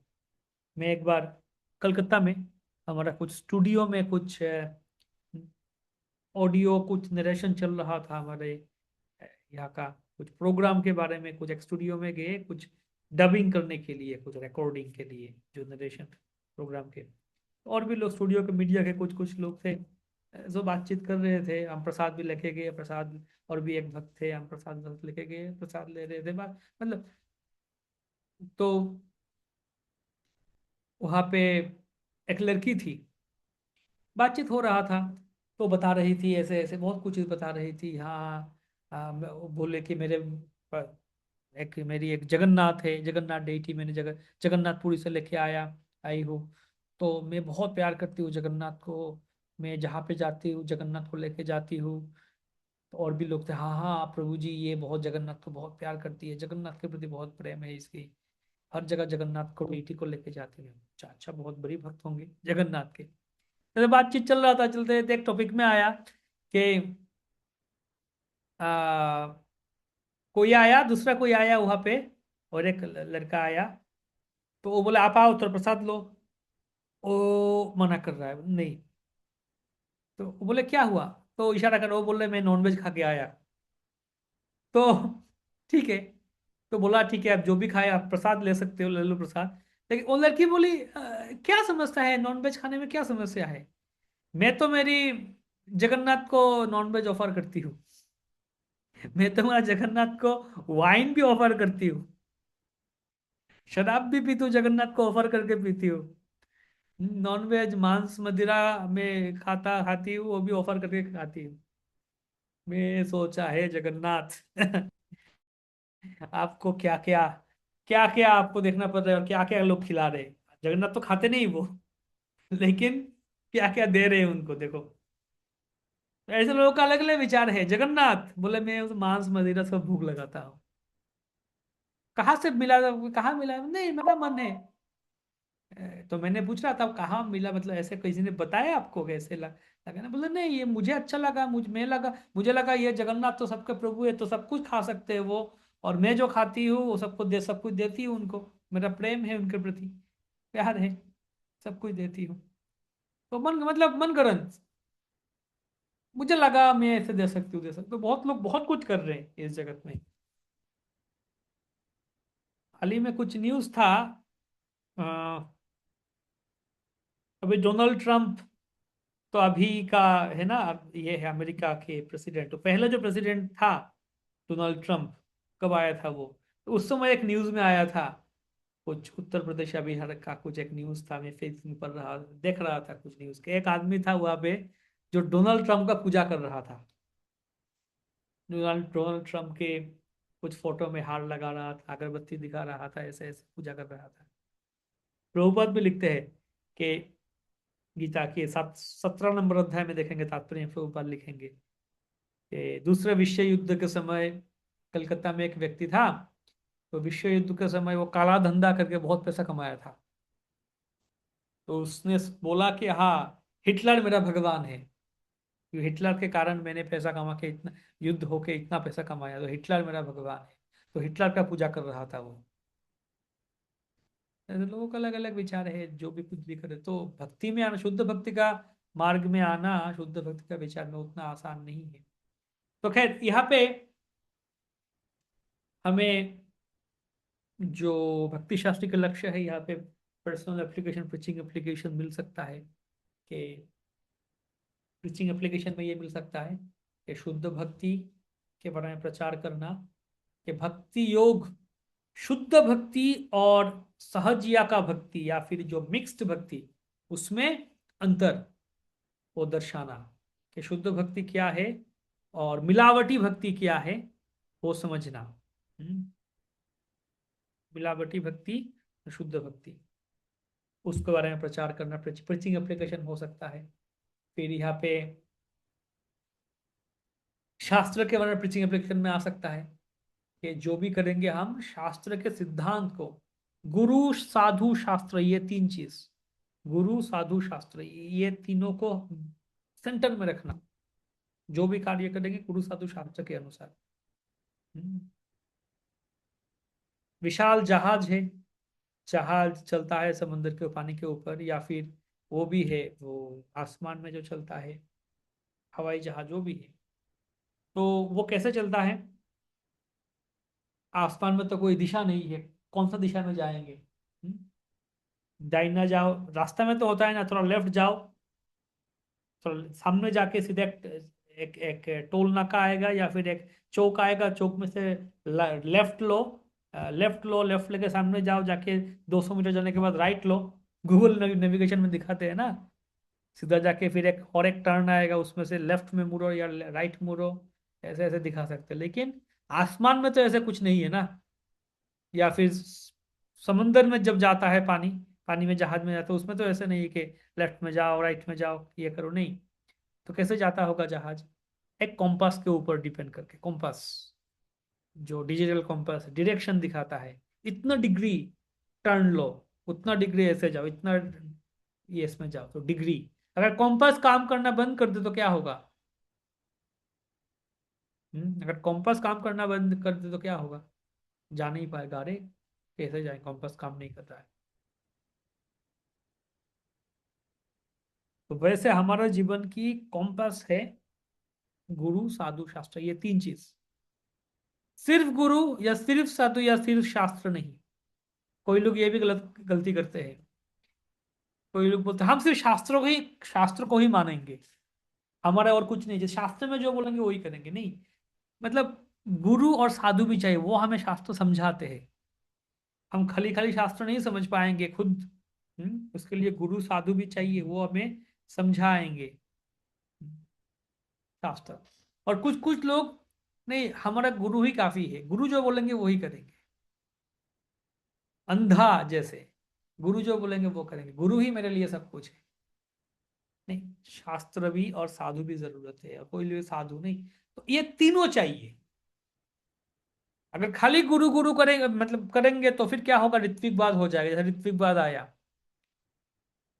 बोलो सिर्फ प्रभुपाद ने कहाँ पे बोला, एक चिट्ठी के ऊपर आधार कर ऋत्विकवाद लेके आ गए, वो शास्त्र मानते नहीं बोलो। सिर्फ गुरु के ऊपर आधार करके चलेंगे तो ऋत्विकवाद आ जाएगा, जो आया हम जानते हैं ना, देखें। और सिर्फ साधु है, गुरु और शास्त्र नहीं है, तो वो भी ऐसे हो जाएगा, जो बोला वो ही करेंगे, क्रॉस चेक करेंगे नहीं। तो कौन असली गुरु है, कौन असली साधु है, वो शास्त्र से जानेंगे हम। गुरु के लक्षण क्या है, साधु के लक्षण क्या है, शास्त्र से जानेंगे हम। और शास्त्र को और समझाएंगे, गुरु और साधु मिलके हमें समझाएंगे। तो तीनों चाहिए, सिर्फ गुरु या सिर्फ साधु या फिर सिर्फ शास्त्र नहीं।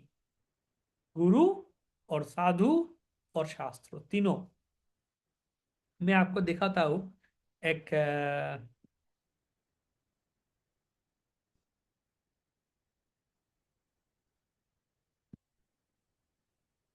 मान लीजिए ये है आ,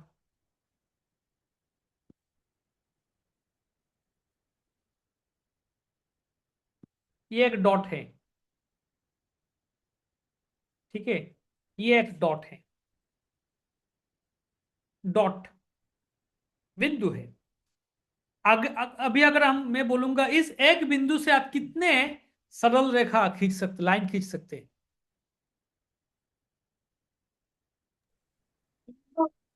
फाइनाइट प्रभु। हाँ, इनफाइनाइट प्रभु, इनफाइनाइट। इनफाइनाइट, असीम। लाइन खींच सकते हैं। मान लीजिए कितना, मतलब आप कितना लाइन खींच सकते हैं जो इस बिंदु को टच करे? इनफाइनाइट। देखिए ये एक लाइन हो गया। हाँ, ओके, ये और एक लाइन हो गया।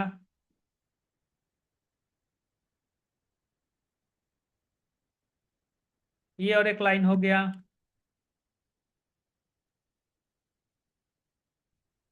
ये एक लाइन हो गया। ऐसे कितना लाइन खींच सकते हैं आप? असीम, असीम। इनफाइनाइट लाइन खींच सकते हैं आप एक डॉट से। ठीक है ना? असीम। एक डॉट को आप कोई भी डायरेक्शन में, कोई भी दिशा में लाइन खींचो, कोई नहीं, समस्या नहीं, कोई भी दिशा में आप लाइन खींचिए। लेकिन अगर हम ऐसे बोलेंगे कि नहीं, यहाँ पे 3 डॉट है,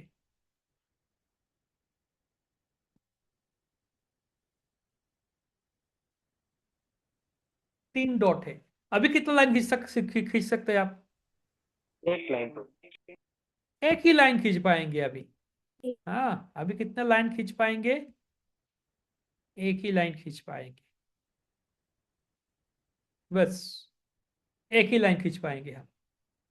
एक ही लाइन खींच पाएंगे जो तीनों को कनेक्ट करता है। यहाँ पे एक के जगह एक, एक के अतिरिक्त दो भी नहीं होगा, दो भी नहीं होगा, एक ही एक होगा। हम्म तो यही विषय है कि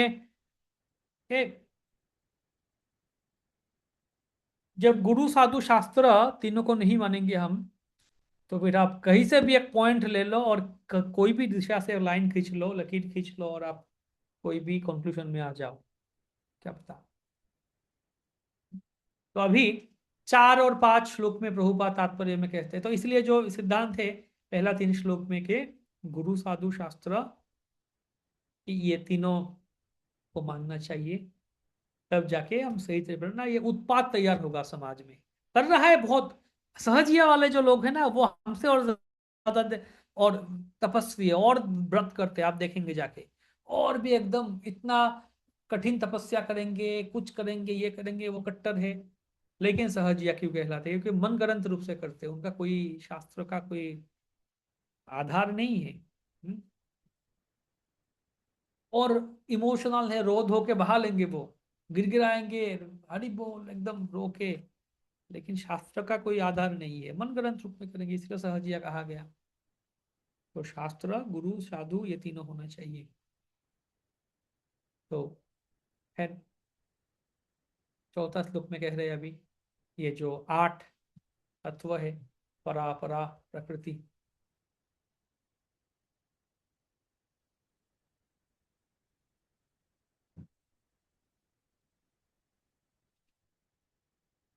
तो 24 आइटम्स के बारे में बताते हैं। क्या क्या है 24 आइटम्स? कौन कह सकते हैं?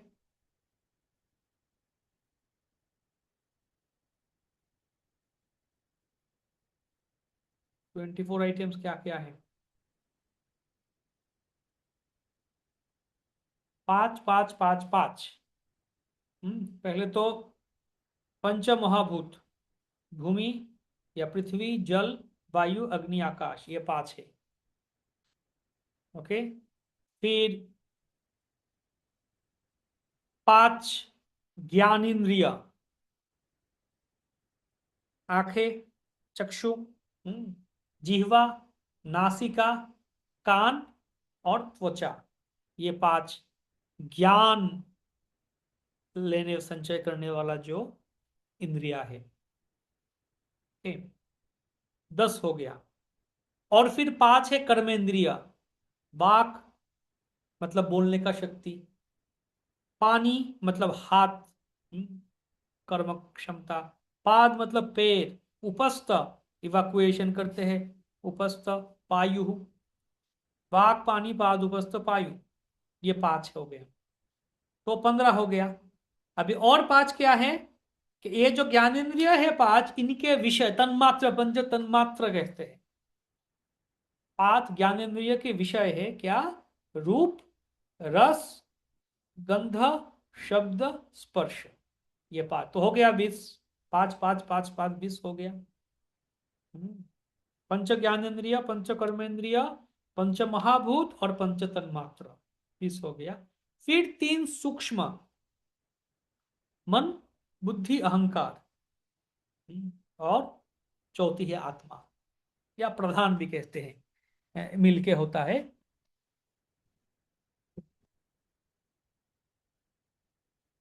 चौबीस तत्व। तो प्रधान, मन बुद्धि अहंकार प्रधान, 24 तत्व। तो ये है 24 तत्व। और उसके बाद मायावादियों के लिए है 25 तत्व। 25 नंबर वाला क्या है मायावादियों के लिए? वो है आत्मा।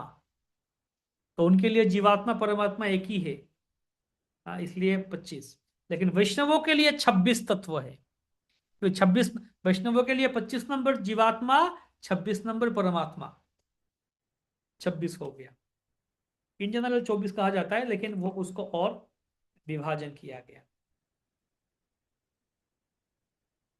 तो फिर तो ये ज्ञान का जो नॉलेज में ये 8 लक्ष्य है। लक्ष्य में से ये जो नॉलेज है, नॉलेज को यहाँ पे ला सकते हैं हम। बुद्धि मतलब महत्वत्व को बुद्धि के अंडर भी, बुद्धि को महत्वत्व के अंडर भी डाला जा सकता है। 5वां श्लोक में भी तात्पर्य में प्रभुपाद लिख रहे हैं कि अनुत्कृष्ट शक्ति के बारे में बताते हैं। भूमि, जल, वायु, अग्नि, आकाश, इन सब के बारे में बता रहे हैं। अभी उत्कृष्ट जीव शक्ति के बारे में बताते हैं। और यहाँ पे भागवत के 10वां स्कंद श्रुति प्रार्थना से बता रहे हैं भगवान प्रभुपाद।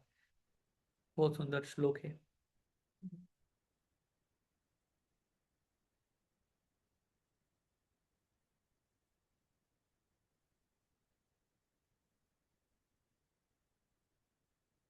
तो यहाँ पे प्रभुपाद 5वां श्लोक में तात्पर्य बताते हैं कि भुक्ति और मुक्ति 2 चीज। भुक्ति क्या है? मैं मुझे भोग करना है, अच्छा आहार, निद्रा, भय, मैथुन। मैं अच्छा खाना चाहता हूँ, अच्छा पहनना चाहता हूँ, सोना चाहता हूँ। आहार, निद्रा, भय, मैथुन, ये है भुक्ति। और मुक्ति क्या है? मुझे यहाँ से मुक्त हो जाना है, इस बंधन से मुक्त होके मुक्ति पाना है। 5 प्रकार के मुक्ति, वो चर्चा करेंगे हम बाद में। मुक्ति, तो ये भुक्ति और मुक्ति ये दोनों ही बंधन है। दोनों को पिशाची कहा गया है। भुक्ति मुक्ति स्पृहा यावत पिशाची हृदि वर्तते तावत भक्ति सुखस्यात्र कथम अभ्युदयो भवेत्। हृदय में जब भुक्ति और मुक्ति जो वासना जब तक है, तब तक भक्ति देवी कैसे आएंगे यहाँ पे? तो हम भोग करेंगे, यह वासना भी त्याग करना पड़ेगा, और हम मुक्त हो जाएंगे, वो वासना भी त्याग करना पड़ेगा। तो वो मुक्ति के बारे में और चर्चा करेंगे आगे चल के। हम मुक्ति भी क्यों, वासना भी क्यों त्यागना चाहिए हमें। भागवत आप पढ़ेंगे, भागवत में हर एक जगह में पढ़ेंगे पृथु महाराज की प्रार्थना, ध्रुव महाराज की प्रार्थना, कुंजी देवी की प्रार्थना, हर एक जगह प्रार्थना में देखेंगे एक ही चीज। वृत्रासुर की प्रार्थना हर जगह पढ़ेंगे आप, एक ही कॉमन थीम। हे भगवान, हे प्रभु, हमें मुक्ति नहीं चाहिए, मुक्ति नहीं चाहिए, मुक्ति आपका सेवा चाहिए, भक्ति चाहिए, सेवा चाहिए, मुक्ति नहीं चाहिए।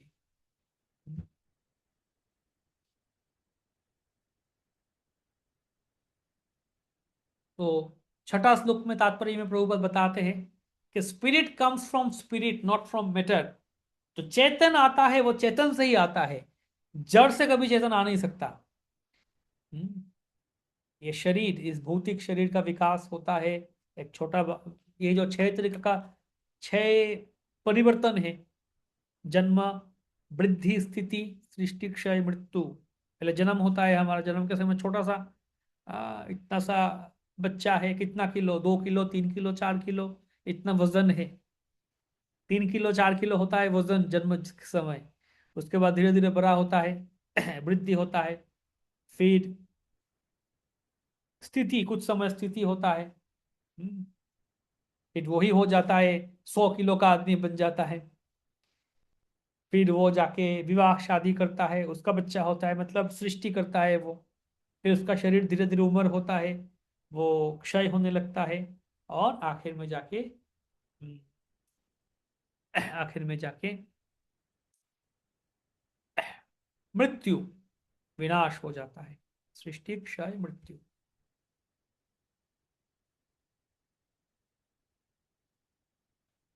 तो 7वां श्लोक का तात्पर्य प्रभुपाद लिखते हैं कि प्रभुपाद यहाँ पे बता रहे हैं कि जो निराकारवादी है उनके विचार ला रहे हैं। उनके आर्गुमेंट्स क्या है कि निराकारवादी बता रहे हैं, वो शताश्वतर उपनिषद की श्लोक बताते हैं, ततो यदुत्तरतरम तद रूपम अनामयम। तो यहाँ पे अरूपम, तद अरूपम अनामयम, अरूपम शब्द को दिखाते हैं। तो प्रभुपाद यहाँ पे कनेक्ट कर रहे हैं। यह जो श्लोक मत्तः परतरम नान्यत् किंचित, इससे बहुत सुंदर श्लोक है, किंचित अस्ति धनंजय, यह कनेक्ट कर रहे हैं कि मायावादी लोग एक्चुअली भगवान को देख नहीं पाते ना, तो इसलिए वो क्या बोलते हैं कि भगवान निराकार है। लेकिन वो जो मोती है, माला है, माला के अंदर धागा है, वो भगवान है। तो भगवान को देख नहीं पाते, इसलिए बोलते भगवान निराकार है, अरूप है। लेकिन उनको यह समझना चाहिए भगवान निराकार नहीं, भगवान और विशेष रूप लेके आए हैं, अरूप नहीं विशेष रूप लेके आए भगवान। सच्चिदानंद अपराकृत रूप को निर्देश कर रहे हैं। तो अरूपम मतलब ऐसा नहीं कि भगवान का रूप नहीं, परंतु अरूपम का मतलब है भगवान हमारे जैसे रूप नहीं, भगवान के रूप विशेष चिन्मय आध्यात्मिक रूप है, हमारे जैसे रूप नहीं।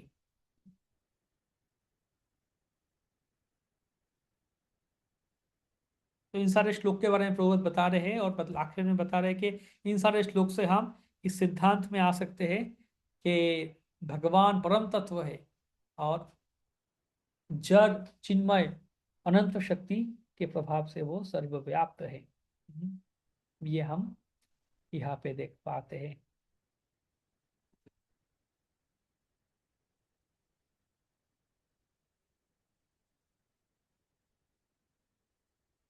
फिर 8 से 12 ये जो 5 श्लोक में विभूति कह रहे हैं भगवान के, विभूति के बारे में और चर्चा होगी 10वां अध्याय में।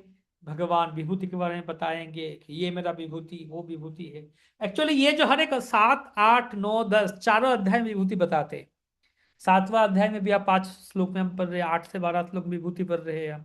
8वां अध्याय में विभूति के बारे में चर्चा होगा, 9वां अध्याय में भी विभूति के बारे में चर्चा, 10वां अध्याय तो पूरा ही विभूति युग है। अब ये चारों अध्याय विभूति के भगवान के प्रकाश। रसहम उपसुकम तेय, मैं जल का स्वाद हूँ, चंद्र सूरज का प्रभा हूँ, सारे वेदों का प्रणव हूँ, आकाश का शब्द हूँ, मनुष्य का पौरुष हूँ। तो इसका मतलब क्या है, क्यों बता रहे भगवान ऐसे कि ये जो भगवान को हम अनुभव करें, कैसे अनुभव करें, इस जगत में भगवान का अनुभव करना है, कैसे करें, ये भगवान बता रहे हैं कि जब जल पीना है, जल पियोगे तो मुझे याद करो कि मैं ही जल का स्वाद हूँ। प्रभुपाद लॉस एंजलिस में, शायद अमेरिका में, उनका वो मंदिर में बहुत सुंदर गार्डन लॉन हुआ करता था।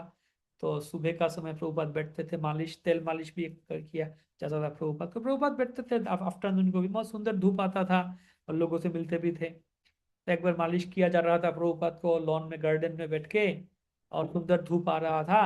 तो प्रभुपाद बोले कि जब आध्यात्मिक चेतना में और तुम सब ऊंचा स्तर पे पहुंचोगे तो तुम्हें ये पता चलेगा कि ये जो जैसे सूरज का रोशनी शरीर में लग रहा है, ये जैसे एक लवर्स एम्ब्रेस, प्रभुपाद बोले, एक प्रेमी प्रेमी को जब प्रेमालिंगन करते, प्रेम से आलिंगन करते हैं, आपको प्रतीत हो कि भगवान हमें आलिंगन कर रहे हैं, सूरज का रोशनी के द्वारा, प्रवाह के द्वारा भगवान हमें आलिंगन कर रहे हैं।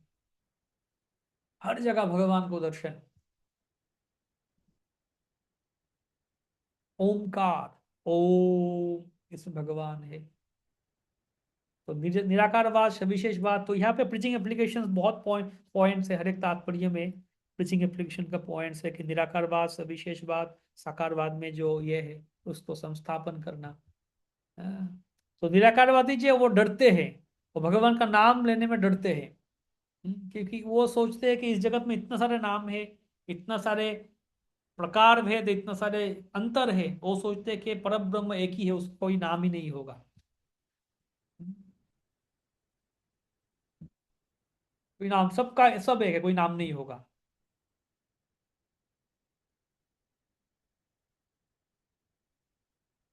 अभी आलू को आलू बोलेंगे, कद्दू को कद्दू बोलेंगे, लौकी को लौकी बोलेंगे ना, अलग अलग। मान लीजिए कोई नाम ही नहीं है, कोई नाम नहीं है। क्या खाया आपने, क्या सब्जी खाया, वो खाया। सुबह कौन सा सब्जी खाया था, वो खाया। दोपहर में क्या खाया था, वो खाया। कल क्या खाया, वो खाएंगे। क्या खाओगे? नहीं, कोई नाम नहीं है। हाँ, क्या खा के आया, वो खाया।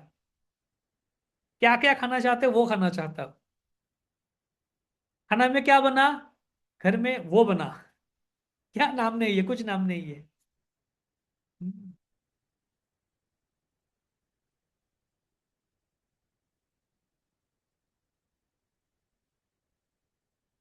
कौन मर गया, वो मर गया। किसने मारा, उसने मारा। तो सब वो मतलब किसी का नाम नहीं है, तो उनको लगता है वही है, कोई नाम मत रखो, सब एक, तो कैसे होगा वो। तो उनको लगता है कि इस जगत में इतना नाम है, इतने अंतर है, अलग अलग है, डिफरेंस है, इसलिए इस जगत में इतना दुख है। तो आध्यात्मिक जगत में कोई अलग अलग अंतर नहीं होना चाहिए, सब कुछ एक होना चाहिए। उनका विचार वही है।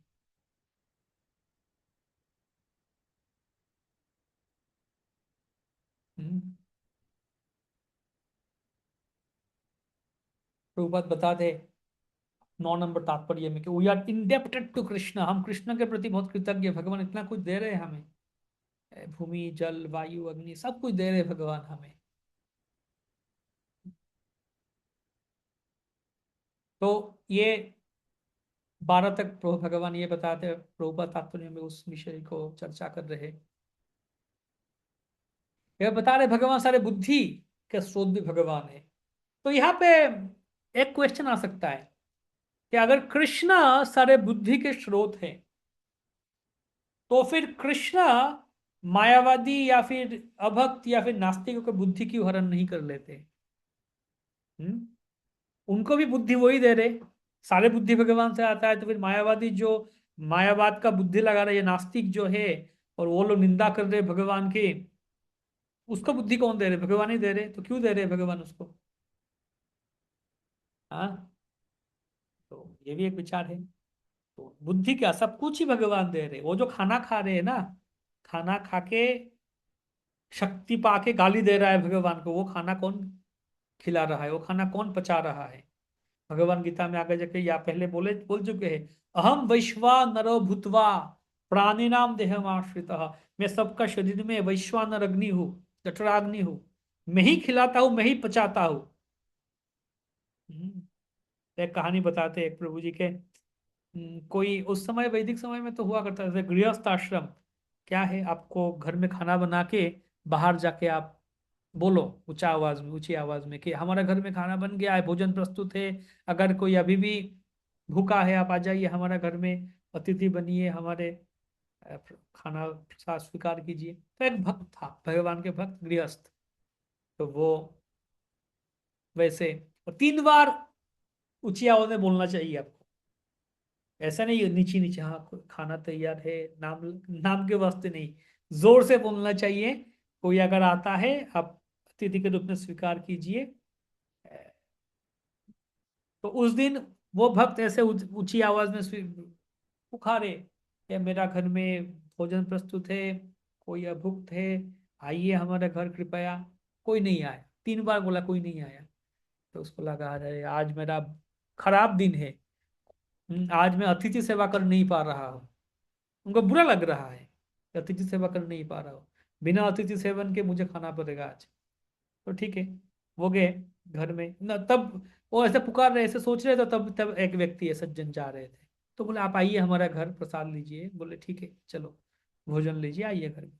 तो घर में लाया, उनको पैर वैर धुलाया, उनको स्वागत किया, बैठने दिया, खाना लेके आया, भोजन परोसा गया। वो खाना खा रहे वो सज्जन, हवा पंखा से हवा कर रहे थे, हाँ खाना खाइए। उसके बाद खाना वाना खा के वो बैठे। तो वो जो गृहस्थ जो होस्ट जो है जिनका घर है, वो सोचे मैं भगवान के बारे में कुछ हम चर्चा करते हैं बैठ के। तो वो बोलने लगे कि देखिए भगवान का कितनी दया है कि आज मैं सोच रहा था कि मेरा दुर्भाग्य है कोई अतिथि का भोजन ना करा के मैं अभी मुझे खाना पड़ेगा आज, लेकिन भगवान तभी आपको भेज दिया मेरा घर अतिथि बना के। मेरा कितना सद्भाग्य है। तो वो जो आदमी था जो गेस्ट बन के आया ना अतिथि, वो नास्तिक था, अभक्त था। तो वो बोला ये भगवान भगवान कुछ नहीं है, कुछ नहीं होता। मैंने आया आपका घर, मैंने खाना खाया, आपने खिलाया, मैंने खाया, बस आप धन्यवाद देना है तो मुझे दो, क्या भगवान को दे रहे हो? भगवान भगवान कुछ, मैं भगवान में नहीं मानता। तो ऐसे बोल के बोले ठीक है मैं चलता हूँ, आपने अच्छा भोजन कराया, धन्यवाद, मैं जाता हूँ, लेकिन भगवान को नहीं मानता, बोल के चला गया। तो लेकिन ये जो आदमी था, जो होस्ट जो है जिनका घर में बुलाया, जो भक्त है, वो तो पत्थर हो गया।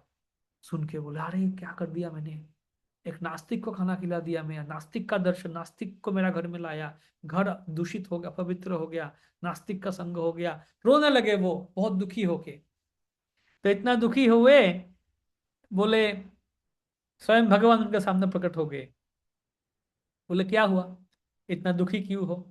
बोले भगवान, हे प्रभु, मेरे से आज बहुत एक बढ़िया एक गलती हो गया। बोले क्या गलती हुआ? भूल हो गया कि मैंने एक नास्तिक का संग किया, आज एक नास्तिक को आपका प्रसाद खिलाया, एक नास्तिक को आपका प्रसाद खिलाया, नास्तिक का संग कर दिया, ये कर दिया। हम्म, ऐसे ऐसे। तो हाँ, उसका उसको खाना खिलाया, आपका प्रसाद खिलाया, और मेरा घर में बुलाया।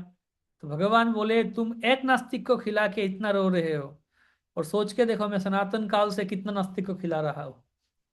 इतना नास्तिक लोग जो खाते हैं, किसका खाते हैं? मेरा ही खाते हैं, मैं ही खिलाता हूँ। उसका अंदर जाके खाना पचाते, मैं ही पचन कराता हूँ, मैं ही डाइजेस्ट कराता हूँ। और इतना खा के, इतना शक्ति बना के मेरा ही निंदा करते हैं। मुझे कैसे लगेगा सोचो। हम्म, खैर, जोक से पार्ट तो ऐसे 12 तक बताते हैं। 13 और 14 में 2 श्लोक में तात्पर्य मुख्य रूप से प्रभुपाद, ये जो मुख्य विषय है कि 3 गुण सत्व रजो तमो, जिसके बारे में भगवत गीता के 14 और 16 अध्याय में और चर्चा होगी डिटेल्स। ये 3 गुण में लोग कैसे कार्य करते हैं, कैसे विचार है 3 गुणों का, ये सब चर्चा होगा वहां पे। हाँ, तो बताते कि जो सत्वगुण वाले हैं वह भी परम तत्व का निराकार ब्रह्म उपलब्धि के ऊपर नहीं जा पाते। निराकार गुण वाले हैं वो भी। श्री भगवान जो है वो परम पुरुष, आ, और उनमें ये जो ऐश्वर्य, वीर्य, यश, श्री, ज्ञान, वैराग्य, सब कुछ उनके अधीन, मतलब उनके ऊपर, उनमें है।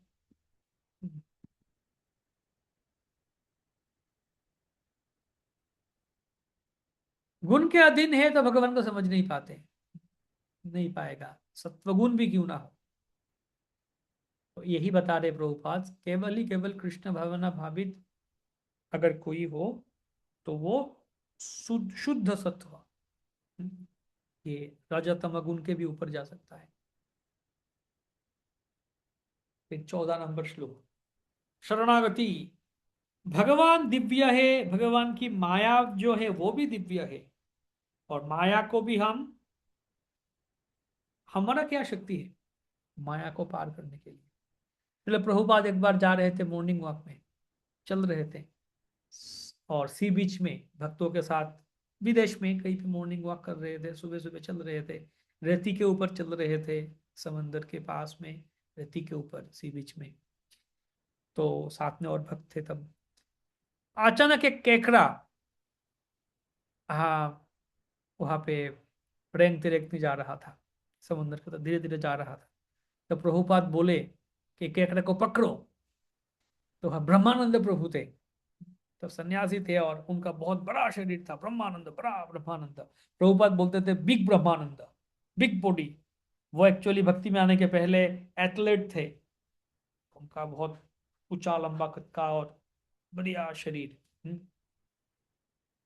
बिग बॉडी था, तो बिग ब्रह्मानंद। तो ब्रह्मानंद प्रभु को बोले, Brahmanand, grab this crab, catch it. इस कैकड़े को पकड़ो।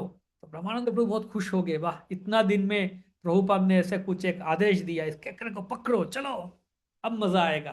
तो उनका संन्यास दंड रखा, किसी को दिया, ये पकड़ो, ये सब करके माला रख के, माला वाला रख के वो पकड़ने गए, झुक के पकड़ने गए कैकड़े को। कैकड़े को पकड़ने गए तो क्या हुआ, तब तक एक समंदर का एक एक वेव, एक लाट आ गया, और उस पानी में केकड़ा घुस गया, चला गया। ब्रह्मानंद प्रभु नीचे ही गिर गिरा, मतलब लोटपोट खा रहे, वो पकड़ नहीं पाया। तो सारे भक्त हंसने लगे। ब्रह्मानंद प्रभु तो लज्जा हुआ, शर्म आ गए, और पीछे मुड़ के देखा कि प्रभुपाद भी हंस रहे, प्रभुपाद भी हंस रहे हैं।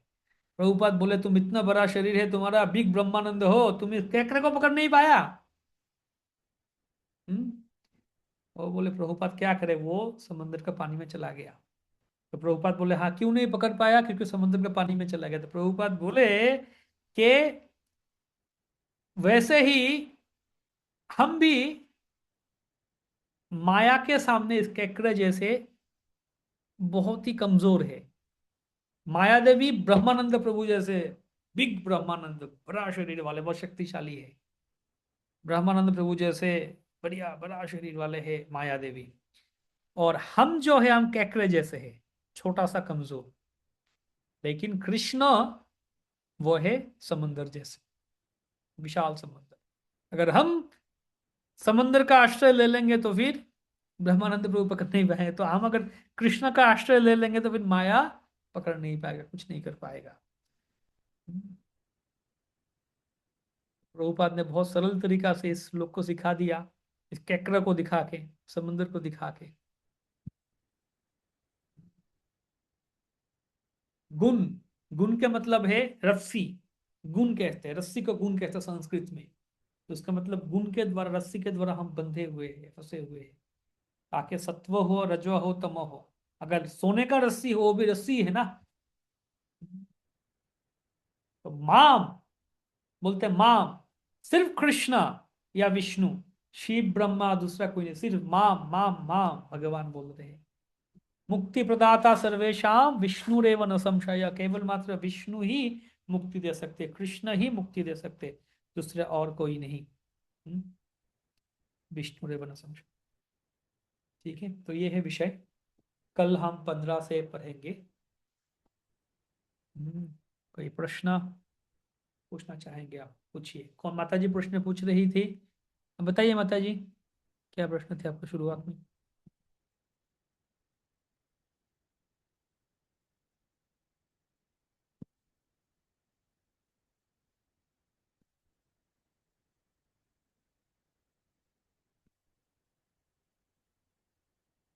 अनम्यूट करके बताइए। मेरा आंसर हिंदी ही प्रभु जी, आप तो बोला ना जैन और सब विज्ञान जो हाँ, बोला। ठीक है। और कौन प्रश्न पूछना चाहेंगे?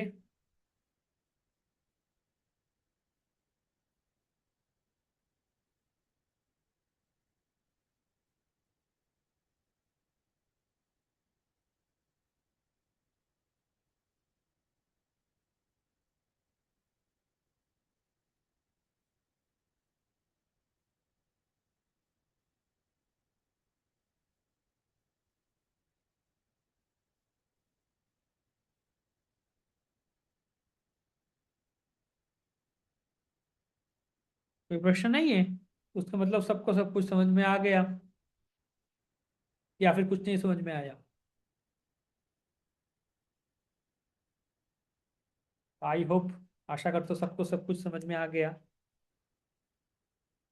तो इसलिए आप पढ़ के आइए, तो और प्रश्न रहेगा, जब पढ़ेंगे प्रश्न रहेगा।